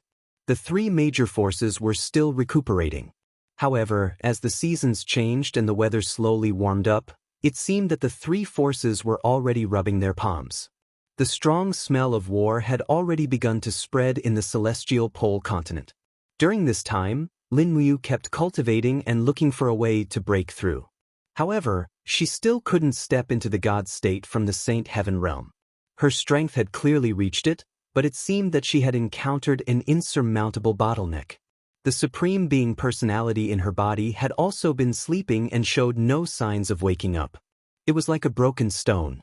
During this time, 2 people obtained a demonic body and ascended to the demon god realm. One of them was the deputy commander under Yangsheng, Wu Chang. Wu Chang was originally a perfect celestial the arch with 98 heavenly caves. Now, he actually obtained a second-class higher divine demon body and obtained the title Wuji Demon God. He could be said to be the #1 expert in the entire Celestial Pole Continent. He was even much stronger than Longxi and Filei. So much so that in Tianji City, it felt like he was trying to usurp the Lord's position. The other one was Song Liangqing of the Celestial Empire. This person was arrogant and domineering. He killed people like flies and obtained the demonic body of a 3rd-grade lower god. Although it was a demonic body of the lowest grade, he was still a demonic god without a title. This boosted the morale of the Celestial Empire. The demonic flame soared, and the righteous path declined. In the end, the first upright god did not appear. Looking at the common people of the 6 realms, there was actually no one who had the qualifications to obtain the upright god's dharma body. In the afternoon, in the small courtyard, Lin Muyu had changed into a light robe and was practicing his swordsmanship. His posture was elegant and graceful. Streaks of sword chi flew around the surrounding soil, leaving marks on the ground and severing peach branches. In a pavilion at the side, the 4 great beauties, Qin Yin, Tang Xiaoxi, Chu Yao, and Si Kong Yao, were brewing tea and admiring the flowers. The peach blossoms in the courtyard did not bloom, but a few plum blossoms bloomed. Mu's sword technique can be considered superb, right? Tang Xiaoxi pouted and said, "Yes." Qin Yi nodded. Si Kong Yao smiled and said, "But no matter how strong brother is, he can't break through the shackles of the Saint Heaven realm." On the other hand, Wu Chang of the Celestial Pole Continent has obtained a higher divine demon body. I really don't know how strong he is now. Yes, Longxi has already made us at a loss. That Wuji demon god is probably even more terrifying. At this time, Lin Muyu had already walked back with the Xinyuan sword in hand. She wiped her sweat and took a cup of tea from Tang Xiaoxi's hand, saying, "Xiaoxi's tea art is getting more and more exquisite." "Is that so?" Tang Xiaoxi asked with a smile. Lin Muyu said, "I heard what you said. Actually, you don't have to worry too much. The seal of the 6 realms has been broken, and demonic chi has been constantly leaking into the 6 realms, just like this teapot. Look, there was originally no water in the teapot, just like the 6 realms. At first, there was only righteous chi and no demonic chi. However, the gate of the demonic world has opened, demonic chi has been born, and demon gods have descended. At least half of the teapot needs to be filled with demonic chi to achieve balance. Only when demonic chi occupies half of the 6 realms will the heavenly Tao that belongs to the kind people appear. Tang Xiaoxi nodded as if she understood. Qin Yin said thoughtfully, "What kind of place is the devil realm? Sister Haiyan has been gone for so long, I don't know how she is." Lin Muyu took a deep breath and wanted to say something, but stopped on second thought. She didn't know how to comfort her. After all, she had never been to the devil realm, so she didn't know what would happen to Shi Yan there. The worst result was that Shi Yan would be devoured by demonic flames the moment she entered the devil realm. However, there was probably an even worse result, that was, Shi Yan would be demonized. What kind of terrible scene would that be? Shi Yan was one of the few powerhouses in the 6 realms. If she were to become a demon god, her power would probably be enough to destroy everything, right? The only thing worth hoping for was that the kindness in the depths of Shi Yan's heart might be able to save herself. Everyone was silent. Gurgle, gurgle. The tea on the stove was boiling. The devil realm was a wasteland. Demonic flames filled the heavens and the earth, but the earth was a vast expanse. There were canyons and cracks everywhere, and huge clouds of demonic flames rose from the ground and went straight to the crack in the sky. The crack was the gap in the seal of the 6 realms, and the demonic energy entered the 6 realms in this way, beginning to dominate the laws of the 6 realms. In the horizon, rumbling lightning flashed. A resplendent scroll unfurled in the clouds, and a brand new name was imprinted on the heavenly book of demon sealing. Another person had become a demonic god. No one knew if this was a good or bad thing. Jejia, a bone-chilling scream came from the decaying forest. It was a man with a stooped back and spikes growing out of his back. Strictly speaking, he could not be considered a human, but merely had the appearance of a human. He crept forward in the decaying grass like a snake, occasionally sticking out his long forked tongue. He looked up at the heavenly book of demons sealing in the sky with a look of awe and veneration. Jejia, he screamed crazily again. His prey had appeared. It was under the giant tree in front of him. There was a simple, man-made straw hut, and under the hut, a man wrapped in a huge leaf seemed to be resting. The spikes on his palms penetrated into the ground, reducing the sound of his crawling. He approached step by step, and his face was full of greed and excitement. With a roar, his face became extremely ferocious. His body was in the air, and his sharp claws swept towards the sleeping man, as if he wanted to tear him to pieces in an instant. The leaf was torn to pieces, but there was nothing inside. It was a fake body, there was nothing at all.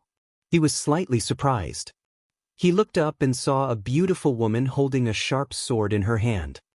Swish! The sharp sword glowed with the radiance of the moon and chopped down in a straight line. With a single strike, the man's arms were severed. Immediately after, the woman kicked him away and chased after him at lightning speed. She kicked his abdomen heavily, pinning him against a huge rock. Jejia, he waved his broken arms wildly. He wanted to resist, but he was powerless. The disparity in strength was too great. The long sword slowly pierced into his chest, getting closer to his heart. His screams became even more tragic. This sword was the Chiwe sword, and the woman was naturally Shi Yan. "Tell me, where is the person who controls the devil flame?" Shi Yan said faintly. "Hisses." He only screamed but did not speak. "You'd rather die than surrender?" Shi Yan smiled evilly and continued to push the blade into his heart. "Ah!" He finally screamed, "I don't know anything. I'm just a small Mara. You won't get anything even if you kill me. You just need to tell me, who is above you, and where is he?" Ziyen Crack, 300 miles to the east. Devil General Ziyen, it's him, he's the one who created me. I don't know anything else. Let me go. Devil General Ziyan?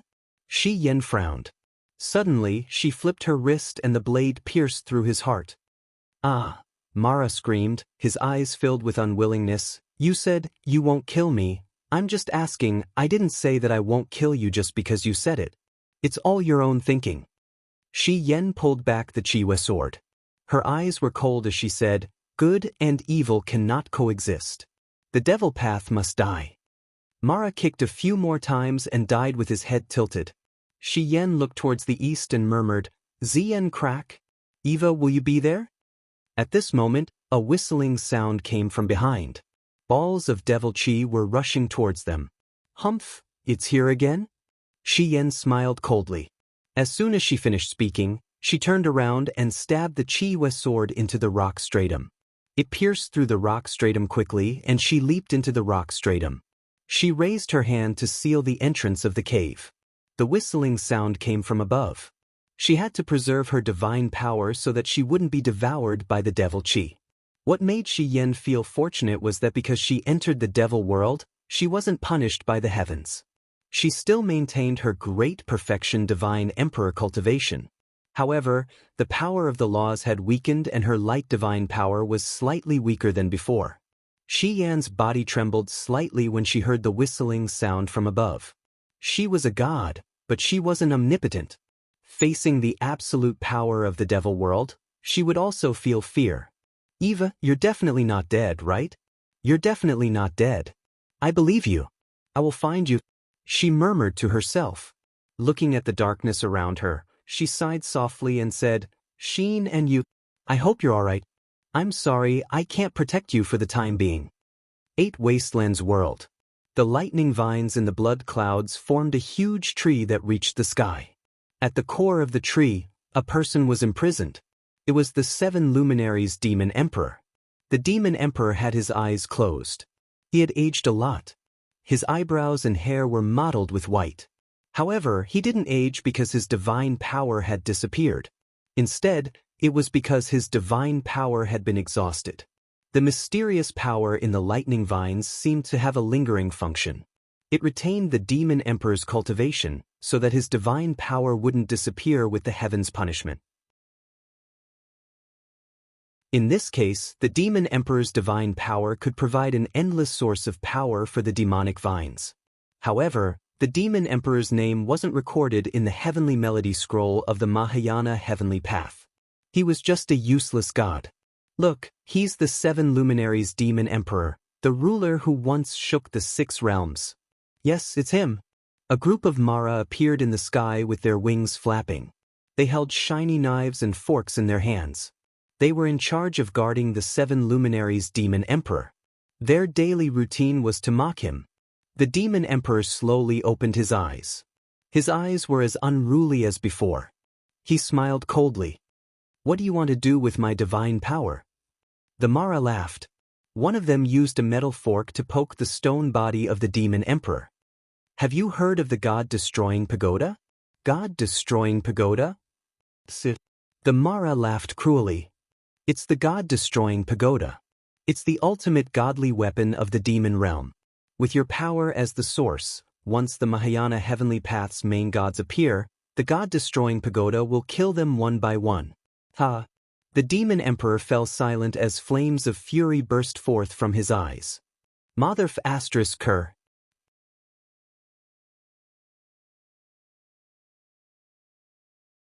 Chapter 1177. The star universe was silent. Strands of demonic flames flowed into the 6 realms from the gap in the seal. This time, along with the appearance of the demonic flames, there were also jejje sounds that sounded like the mournful cries of vengeful spirits. Amidst the purple clouds, heavenly soldiers and heavenly generals, holding various kinds of weapons, descended from the sky. Each of them had the power of a demon god, and their eyes were filled with ferocity and viciousness. Mara, the demon world, finally made a move.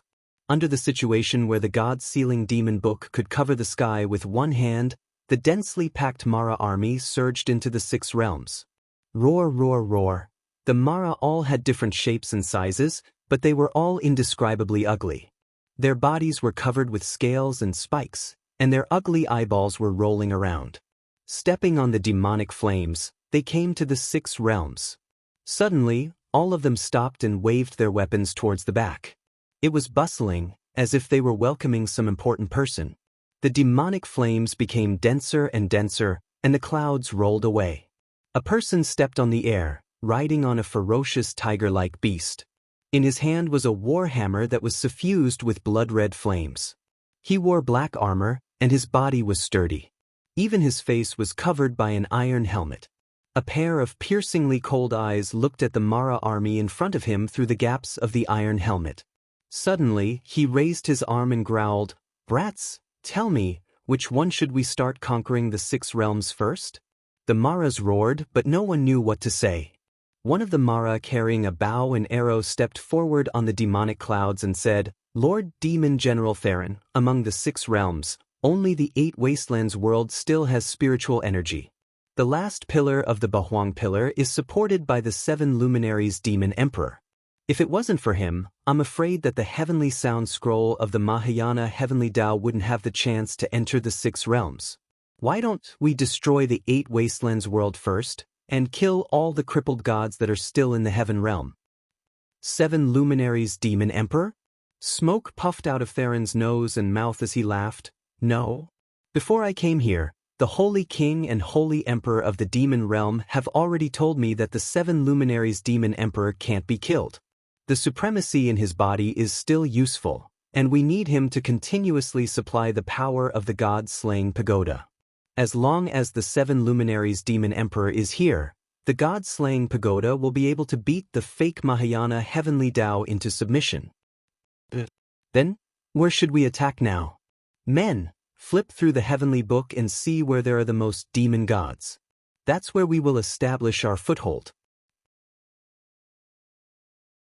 A cold sneer could be seen in Theron's eyes as he said, "Since the demon realm has sent me to be the vanguard, I will have to destroy a region first to provide a foothold for the demon realm to enter the 6 realms."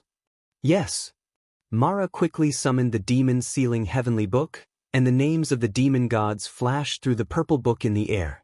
Finally, this Mara stooped and said, "Lord Demon General, the planes of the 6 realms have produced a total of more than 600 demon gods. Among them, the celestial pole continent has the most demon gods. There are as many as 5, and one of them has obtained a demon body of a 2nd-tier higher god." "2nd-tier higher god?" Theron smiled, and his eyes were cold as he said, "Then let's do it this way. Pass down my order. The 20,000 Vanguard Mara will be divided into 10 teams. One team of 2,000 Mara will follow me to the celestial pole continent, and the rest will spread out and head to the 4 great celestial realms to kill those fallen gods who have yet to submit to the demon realm." "Yes." Streams of light spread out from the Star Universe dome. Looking at the brilliant celestial river in the distance, the people on top of the gold could no longer sit still. Fushi sat cross-legged and looked into the distance with a bleak gaze. He was neither sad nor happy, and his sleeves fluttered in the strong wind brought by the celestial river. Miue, who was at the side, could no longer sit still. She stood up and said, "Master, you must have seen it too. We can't continue sitting like this. The demon realm has already made a move. That demon general called Theron is going after little junior brother." "I saw it," Fushi said leisurely. "Miu, you are the most impatient. What do you think we should do?" Miue pursed her red lips and said, "Each Mara's strength is comparable to that of a 3rd-tier lower god. Once 2,000 Mara enter the celestial pole continent, how can little junior brother's mortal army resist them? Moreover, there is still Demon General Theron. Although Theron is only a lowly demon general, little junior brother is definitely no match for him." "Are you going to block the way and kill those Mara?" Fushi asked. Miue held the sword beside her and said, "As long as Master gives the order, I will immediately go and kill them. Even if I can't kill all of those Mara, at least I can let the demon realm know that the gods of the 6 realms are not all dead." "Then what about the other 10 Maras?" Fushi said indifferently, "You only want to save you, but you have never thought about those mortals who are staying in the celestial realm. There are hundreds of thousands of fallen gods in the 4 great celestial realms. They have the title of gods, but they are just mortals. Can they resist the invasion of Mara? You only think about little junior brother, but you have forgotten the justice of the Mahayana heavenly way. Miue blinked her bright eyes and tightened her grip on the sword. I cultivate the Taishu law of the heavens beyond heaven, not the Mahayana heavenly way. Even if I really cultivate the Mahayana heavenly way, I will only cultivate the law of, if others don't offend me, I will not offend them. Whoever dares to bully my little junior brother, I will make them look bad. What do you think, master? Fushi couldn't help but laugh. Miue, oh Miue, I can't win against you in an argument, but the dark servant might be coming soon. Its attacks are getting more frequent and stronger, and the formation the 5 of us can't be left out. So, I will give the 4 of you 2 hours. You must return to the Jin Kingdom within 2 hours. As for how many Maras you can kill and which Maras to kill, it will depend on your intentions. The difference between gods and mortals is kindness. As long as you have kindness, it doesn't matter what you do. Miue was overjoyed, and the sword in her hand also seemed to be happy. She said to the other 3, I will go to the Eastern Heaven Realm and kill Theron, who is bullying little junior brother. Senior Fan Yang, you go to the Western Heaven Realm. Junior Luan Xing, you go to the Northern Heaven Realm. Junior Haochen, you go to the Southern Heaven Realm. What do you think? There's no other way. How can we not follow the mission that second senior sister has given us? Haochen smiled. Luan Xing and Fan Yang also smiled. In the Eastern Heaven Realm, beams of light were shuttling through the universe at high speed, heading straight for the Celestial Pole Continent. They were very fast, reaching the Celestial Pole Continent in less than half a day. But it wasn't fast enough. Hua, a piercingly cold force rippled through the universe, and the hundreds of Maras who were charging at the front all crashed into a void wall. Bang, bang, bang, sounds rang out incessantly, and more than half of the hundreds of people instantly turned into fiery red flowers, disappearing into thin air. The fragments of their corpses turned into sparks and scattered in the universe. Be careful! The devil general Theron, who was at the front, hurriedly pulled on the reins, and the battle tiger he was riding on let out a furious roar, stopping in midair. In front of him, the void wall slowly glowed with light, transforming into a huge Taishu 8 trigrams constellation, and in the center of the constellation, a beautiful woman holding a long sword floated over. With a faint smile on her face, she said, Dregs of the devil world, where are you going? Theron's gaze was ice cold. Who are you? Why are you blocking our way here? I'm Miue, the second disciple of great Emperor Fushi. Fushi's disciple? Theron's body trembled slightly and he said, What do you mean by this? Are you openly challenging the devil world? Miue, even if you're Fushi's disciple, don't think that we're afraid of you. The devil world's army is gathering, and if you openly oppose us, I don't need to say more about your fate, right? Miue slowly pulled out her sharp sword, and her beautiful eyes were filled with coldness. In this life, I hate people who threaten me the most. Invisible waves of air rippled out, and her body turned into a beam of light, rushing towards Theron. She actually took the initiative to attack. No one would have thought that this seemingly delicate beauty would take the initiative to attack first. She was simply too fierce. A piercingly cold energy storm erupted in the starry sky. It was Theron's warhammer colliding with Miue's sharp sword. It was just a simple strike, but Theron was so shaken that he almost fell off the back of the war tiger, and black blood spurted out of his mouth. A red sword mark appeared on the warhammer, and if it wasn't for the fact that the warhammer was big enough, it would have been cut in half by Miue's sword. Miue floated in midair, and her temperament was elegant, and she smiled faintly. It seems that the devil world's gods aren't that great after all. You guys have plotted for so long, and finally took advantage of Tian Fa to start a rebellion, but I don't think you guys will succeed, hee. None of your business. Theron roared, and he waved his warhammer, and instantly, a piercingly cold flame storm appeared in the sky, directly blasting towards Miue. So fierce. Miue held her sword with one hand, and with the other, She casually waved it in front of her. Suddenly, a wave of Taishu power dissolved the storm Theron had created, and Miue threw a punch in the air. The armor in front of Theron's chest shattered, and a small fist mark went deep into the armor. One could even faintly hear the sound of bones breaking. Wah! Theron spat out a mouthful of blood, and he held his war hammer as he retreated. He roared, "What are you waiting for? Mara, go and kill her. The rest of you, follow me to the celestial pole continent, and leave this place." Immediately, hundreds of Mara swarmed forward.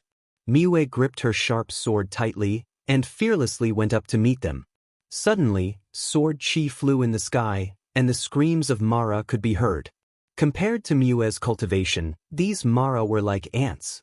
However, Theron also took this opportunity to quickly leave on his war tiger, leading hundreds of Mara directly in the direction of the celestial pole continent. Clang! The sharp sword cut off the handle of an axe, and Mara was cut into a blooming flower of fire. Miue's body spun rapidly, and an arc of sword chi swept out. Almost all of the Mara around her were killed, but at the same time, a virtual image appeared above her head. It was Fushi. "Shi Ming is coming. Come back." "But Master, Mara hasn't killed all of them yet." "This is fate. I'll give you all time. Come back immediately. Otherwise, once Shi Ming devours Jin, even the gods of the realm beyond heaven won't be able to save the situation." "Yes." Miue looked at the starlight behind her unwillingly, and said faintly, "Little junior brother, senior sister can only help you this much. Please take care."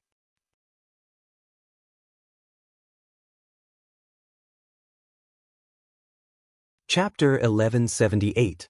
In the 8 Desolates province, the mountains were covered in snow. The snow continued to fall tirelessly, causing people to wonder if it was still spring. On the snowy ground, a person was walking. He was dressed in a white robe and held a long staff made of dragon bones in his hand. His eyes were fixed on a cave in front of him. Over there, a nest of rabbits was already rumbling with hunger because they had not eaten for a long time. They were about to die. Tian fate, the punishment of all living beings. The long winter was still not over. Nothing could live, and this nest of rabbits was just one of the countless victims. The old man was silent. He flipped his palm lightly, and instantly, the snow on the ground beside him flew up. Wisps of withered grass seemed to be attracted and gathered in his hand. In the blink of an eye, a bundle of withered grass appeared in his hand. He crawled to the side of the cave and handed the withered grass into it. The nest of rabbits did not seem to be afraid at all and went forward to eat it. There was not a trace of violence on the old man's body. Even the small animals could feel the peaceful aura from him. Naturally, this was not a stranger. It was Chu Chu. Chu Chu had lived in seclusion in the mountains for many years and did not care about the affairs of the world. However, he had always been watching Tiananmen. He also knew that there was a war between humans happening in the distance, and the initiators were Lin Muyu and Qin Yin. However, Chu Chu could not help them. There was no justice in this war. Chu Chu pitted all living beings. If he participated in the war, it would obviously go against his original intention. If he became a pawn of the war, then he would not be Chu Chu. At this moment, streams of light suddenly flew past above his head and directly fell into the forest in the distance. Although Chu Chu had lost his divine power, he could still sense those powerful auras. There were at least thousands of auras appearing in the Broken Cauldron world. Moreover, these auras were extremely evil and incomparably ruthless. The only explanation for the Devil Dao was the Devil Dao. Not too far away, Chu Chu carried his staff and dashed over. When he arrived, he found that the entire forest had been destroyed. The appearance of these Mara was like a meteor, exploding a deep pit in the ground. It was unknown how many innocent lives had been lost because of this. Roar! The battle tiger beneath Demon General Theron let out an angry roar. The roar stirred up a wave of air that blew away the accumulated snow. At this time, Theron had already discovered Chu Chu's presence. His eyes were cold as he smiled. "Old man, where did you come from?" Chu Chu didn't say a word. He just stood there indifferently with the help of his walking stick. "What?" Can't you hear what I'm saying? Theron sneered and said, Tell me quickly, who are you? Why are you in this wilderness? Morrow at the side laughed and said, Lord Demon General, this old man might be a mute. Why bother with him? Just let this lowly one slaughter him with a single slash. He seems to have some ability. At this time, Chu said, This is the Broken Cauldron world. What are you doing here? Doing what? Theron's mouth was full of a sinister smile.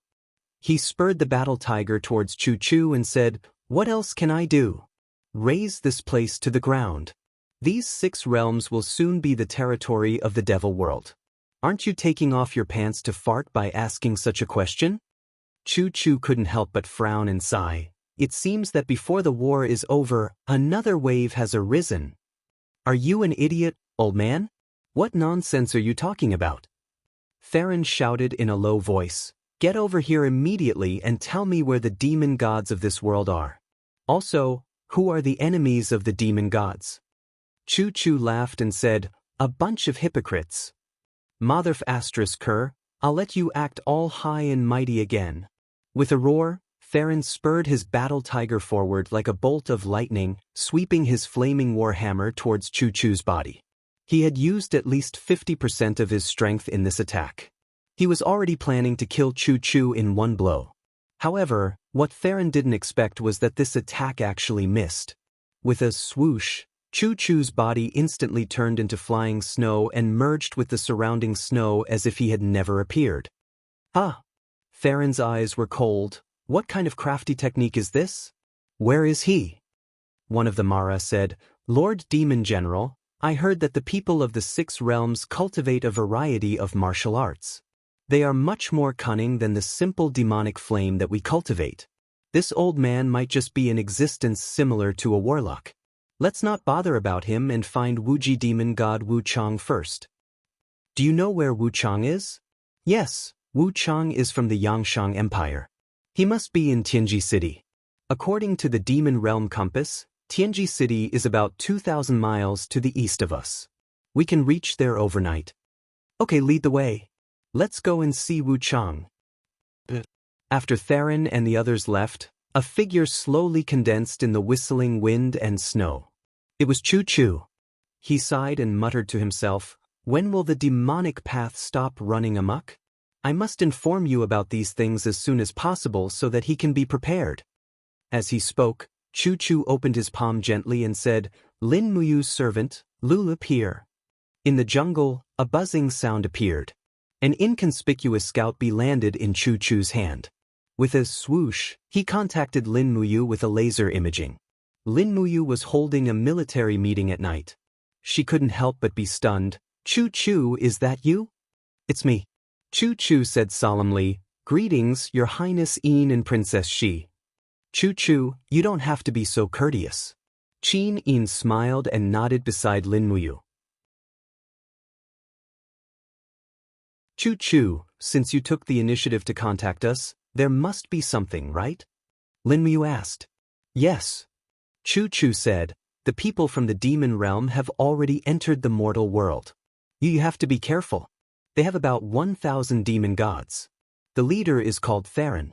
He rides a demon tiger and his strength is unfathomable. Those pawns are also very strong. They can use divine power. They will definitely find trouble with you. Be careful. I am already considered half a cripple. I can't help you much. Chu has already helped a lot. Then take care. I will take my leave. Goodbye, Chu. After the scout bee flew away, Lin Muyu's mood became more and more solemn. At the side, Wei Chou, Sidzen, Si Kongyao, Sidishui, Lu Bai and the rest also looked at each other. It's fine if the demon gods like Wu Chang and Longxi appeared, but now a group of demon gods from the demon realm have also appeared. They are really troublesome. Wei Chou frowned. Lin Muyu frowned and said to the communication device, Lulu, inform Feng Jixing of this news. Got it, brother. Lulu was always there. What do we do now? Si Kongyao asked. We can't lose our composure. Do what you have to do. But be careful of their sudden assassination. Yes. At dawn, The sky above Tianji Palace was fluttering with light snow. A group of Mara walked straight in from outside the palace. No one dared to stop them. And in the middle of the crowd was Demon General Theron, who was riding on a war tiger. Dang dang dang. The bell in the palace rang. Yang Shang, Wu Chang, Long Shi and the rest as well as the civil and military officials came out to welcome them. Yang Shang was wearing a dragon robe. He stood on the stairs with a dignified look and said respectfully, "The Lord of the Kingdom of Shang, Yangsheng, pays respect to Lord Demon God." "You are Yangsheng?" Theron urged the war tiger and walked up the stairs without fear. Then his eyes fell on Wu Chang and said, "You are Wuji Demon God?" Wu Chang was a calm and steady person. He cupped his fist and said, "Greetings to Lord Demon God." "You don't have to be so polite." Theron said lightly, "I am Theron, the commander of the Demon Realm's vanguard army. And you are the Wuji Demon God recognized by the Book of Sealing Demon. You control the law of darkness and have a higher position than me. But you are not the real demon god after all. You still need some tests." Wu Chang smiled slightly. "I know." This was an extremely common logic. Even if Wu Chang was stronger than Theron, so what? Theron represented the demon realm while Wu Chang was just a demon god in the mortal world. Their positions were still different. Yang Shang was a little embarrassed by Xian Bing and said, "May I know why Lord Theron has come to the mortal world this time?" Theron turned around and looked at Yang Shang. "Yang Shang, are your country and your army willing to pledge allegiance to the demon realm?" "This? What does Lord mean?" Theron laughed. "It's very simple. If you are willing to pledge allegiance, then you are all the people of the demon realm. I will naturally treat you well. If you are not willing, then you are the enemy of the demon realm. I will lead the Mara army to slaughter you all." Yang Shang only thought for 3 seconds and said respectfully, "I am willing to lead all the people of the kingdom of Shang to pledge allegiance to the demon realm." "Good." Theron smiled with satisfaction. "Now tell me, who is the enemy of the demon realm?" "Qin, Tianjue, Linmuyu, Qinyu." Yang Shang said word by word. "Who is stronger?" "Qin, Linmuyu." "Good." Theron raised his warhammer and said, "All Mara listen up. Be ready to attack at any time to kill Linmuyu. Long live the demon realm." The group of Mara screamed madly. Wu Chang, Yangsheng, Longxi and Filei were all stunned. The people of the demon realm seemed to be a bunch of lunatics. In the demon realm, within the purple flame rift, a winged Mara was flying up and down, patrolling around. Inside the rift was the demonic flame lava that surged like a river. That was something that the people of the demon realm loved the most. Almost all the gods of the demon realm would absorb demonic power from the demonic flame lava to cultivate their own cultivation. Next to the lava, ugly demon soldiers crazily devoured the lava. They screamed miserably from the heat, but they still devoured it greedily. These demon soldiers had the lowest status in the demon world. Mo Luo was like a god to them, because demon soldiers were not real gods. They were just pawns. Mo Luo was the first stage of a demon god. As the group of demon soldiers devoured the lava, a figure flashed above them like lightning. They didn't even notice it. Xian finally came. You're tuning in to the Han Li's Immortal Journey YouTube channel. Don't forget to subscribe and join us on this journey to catch the most captivating stories.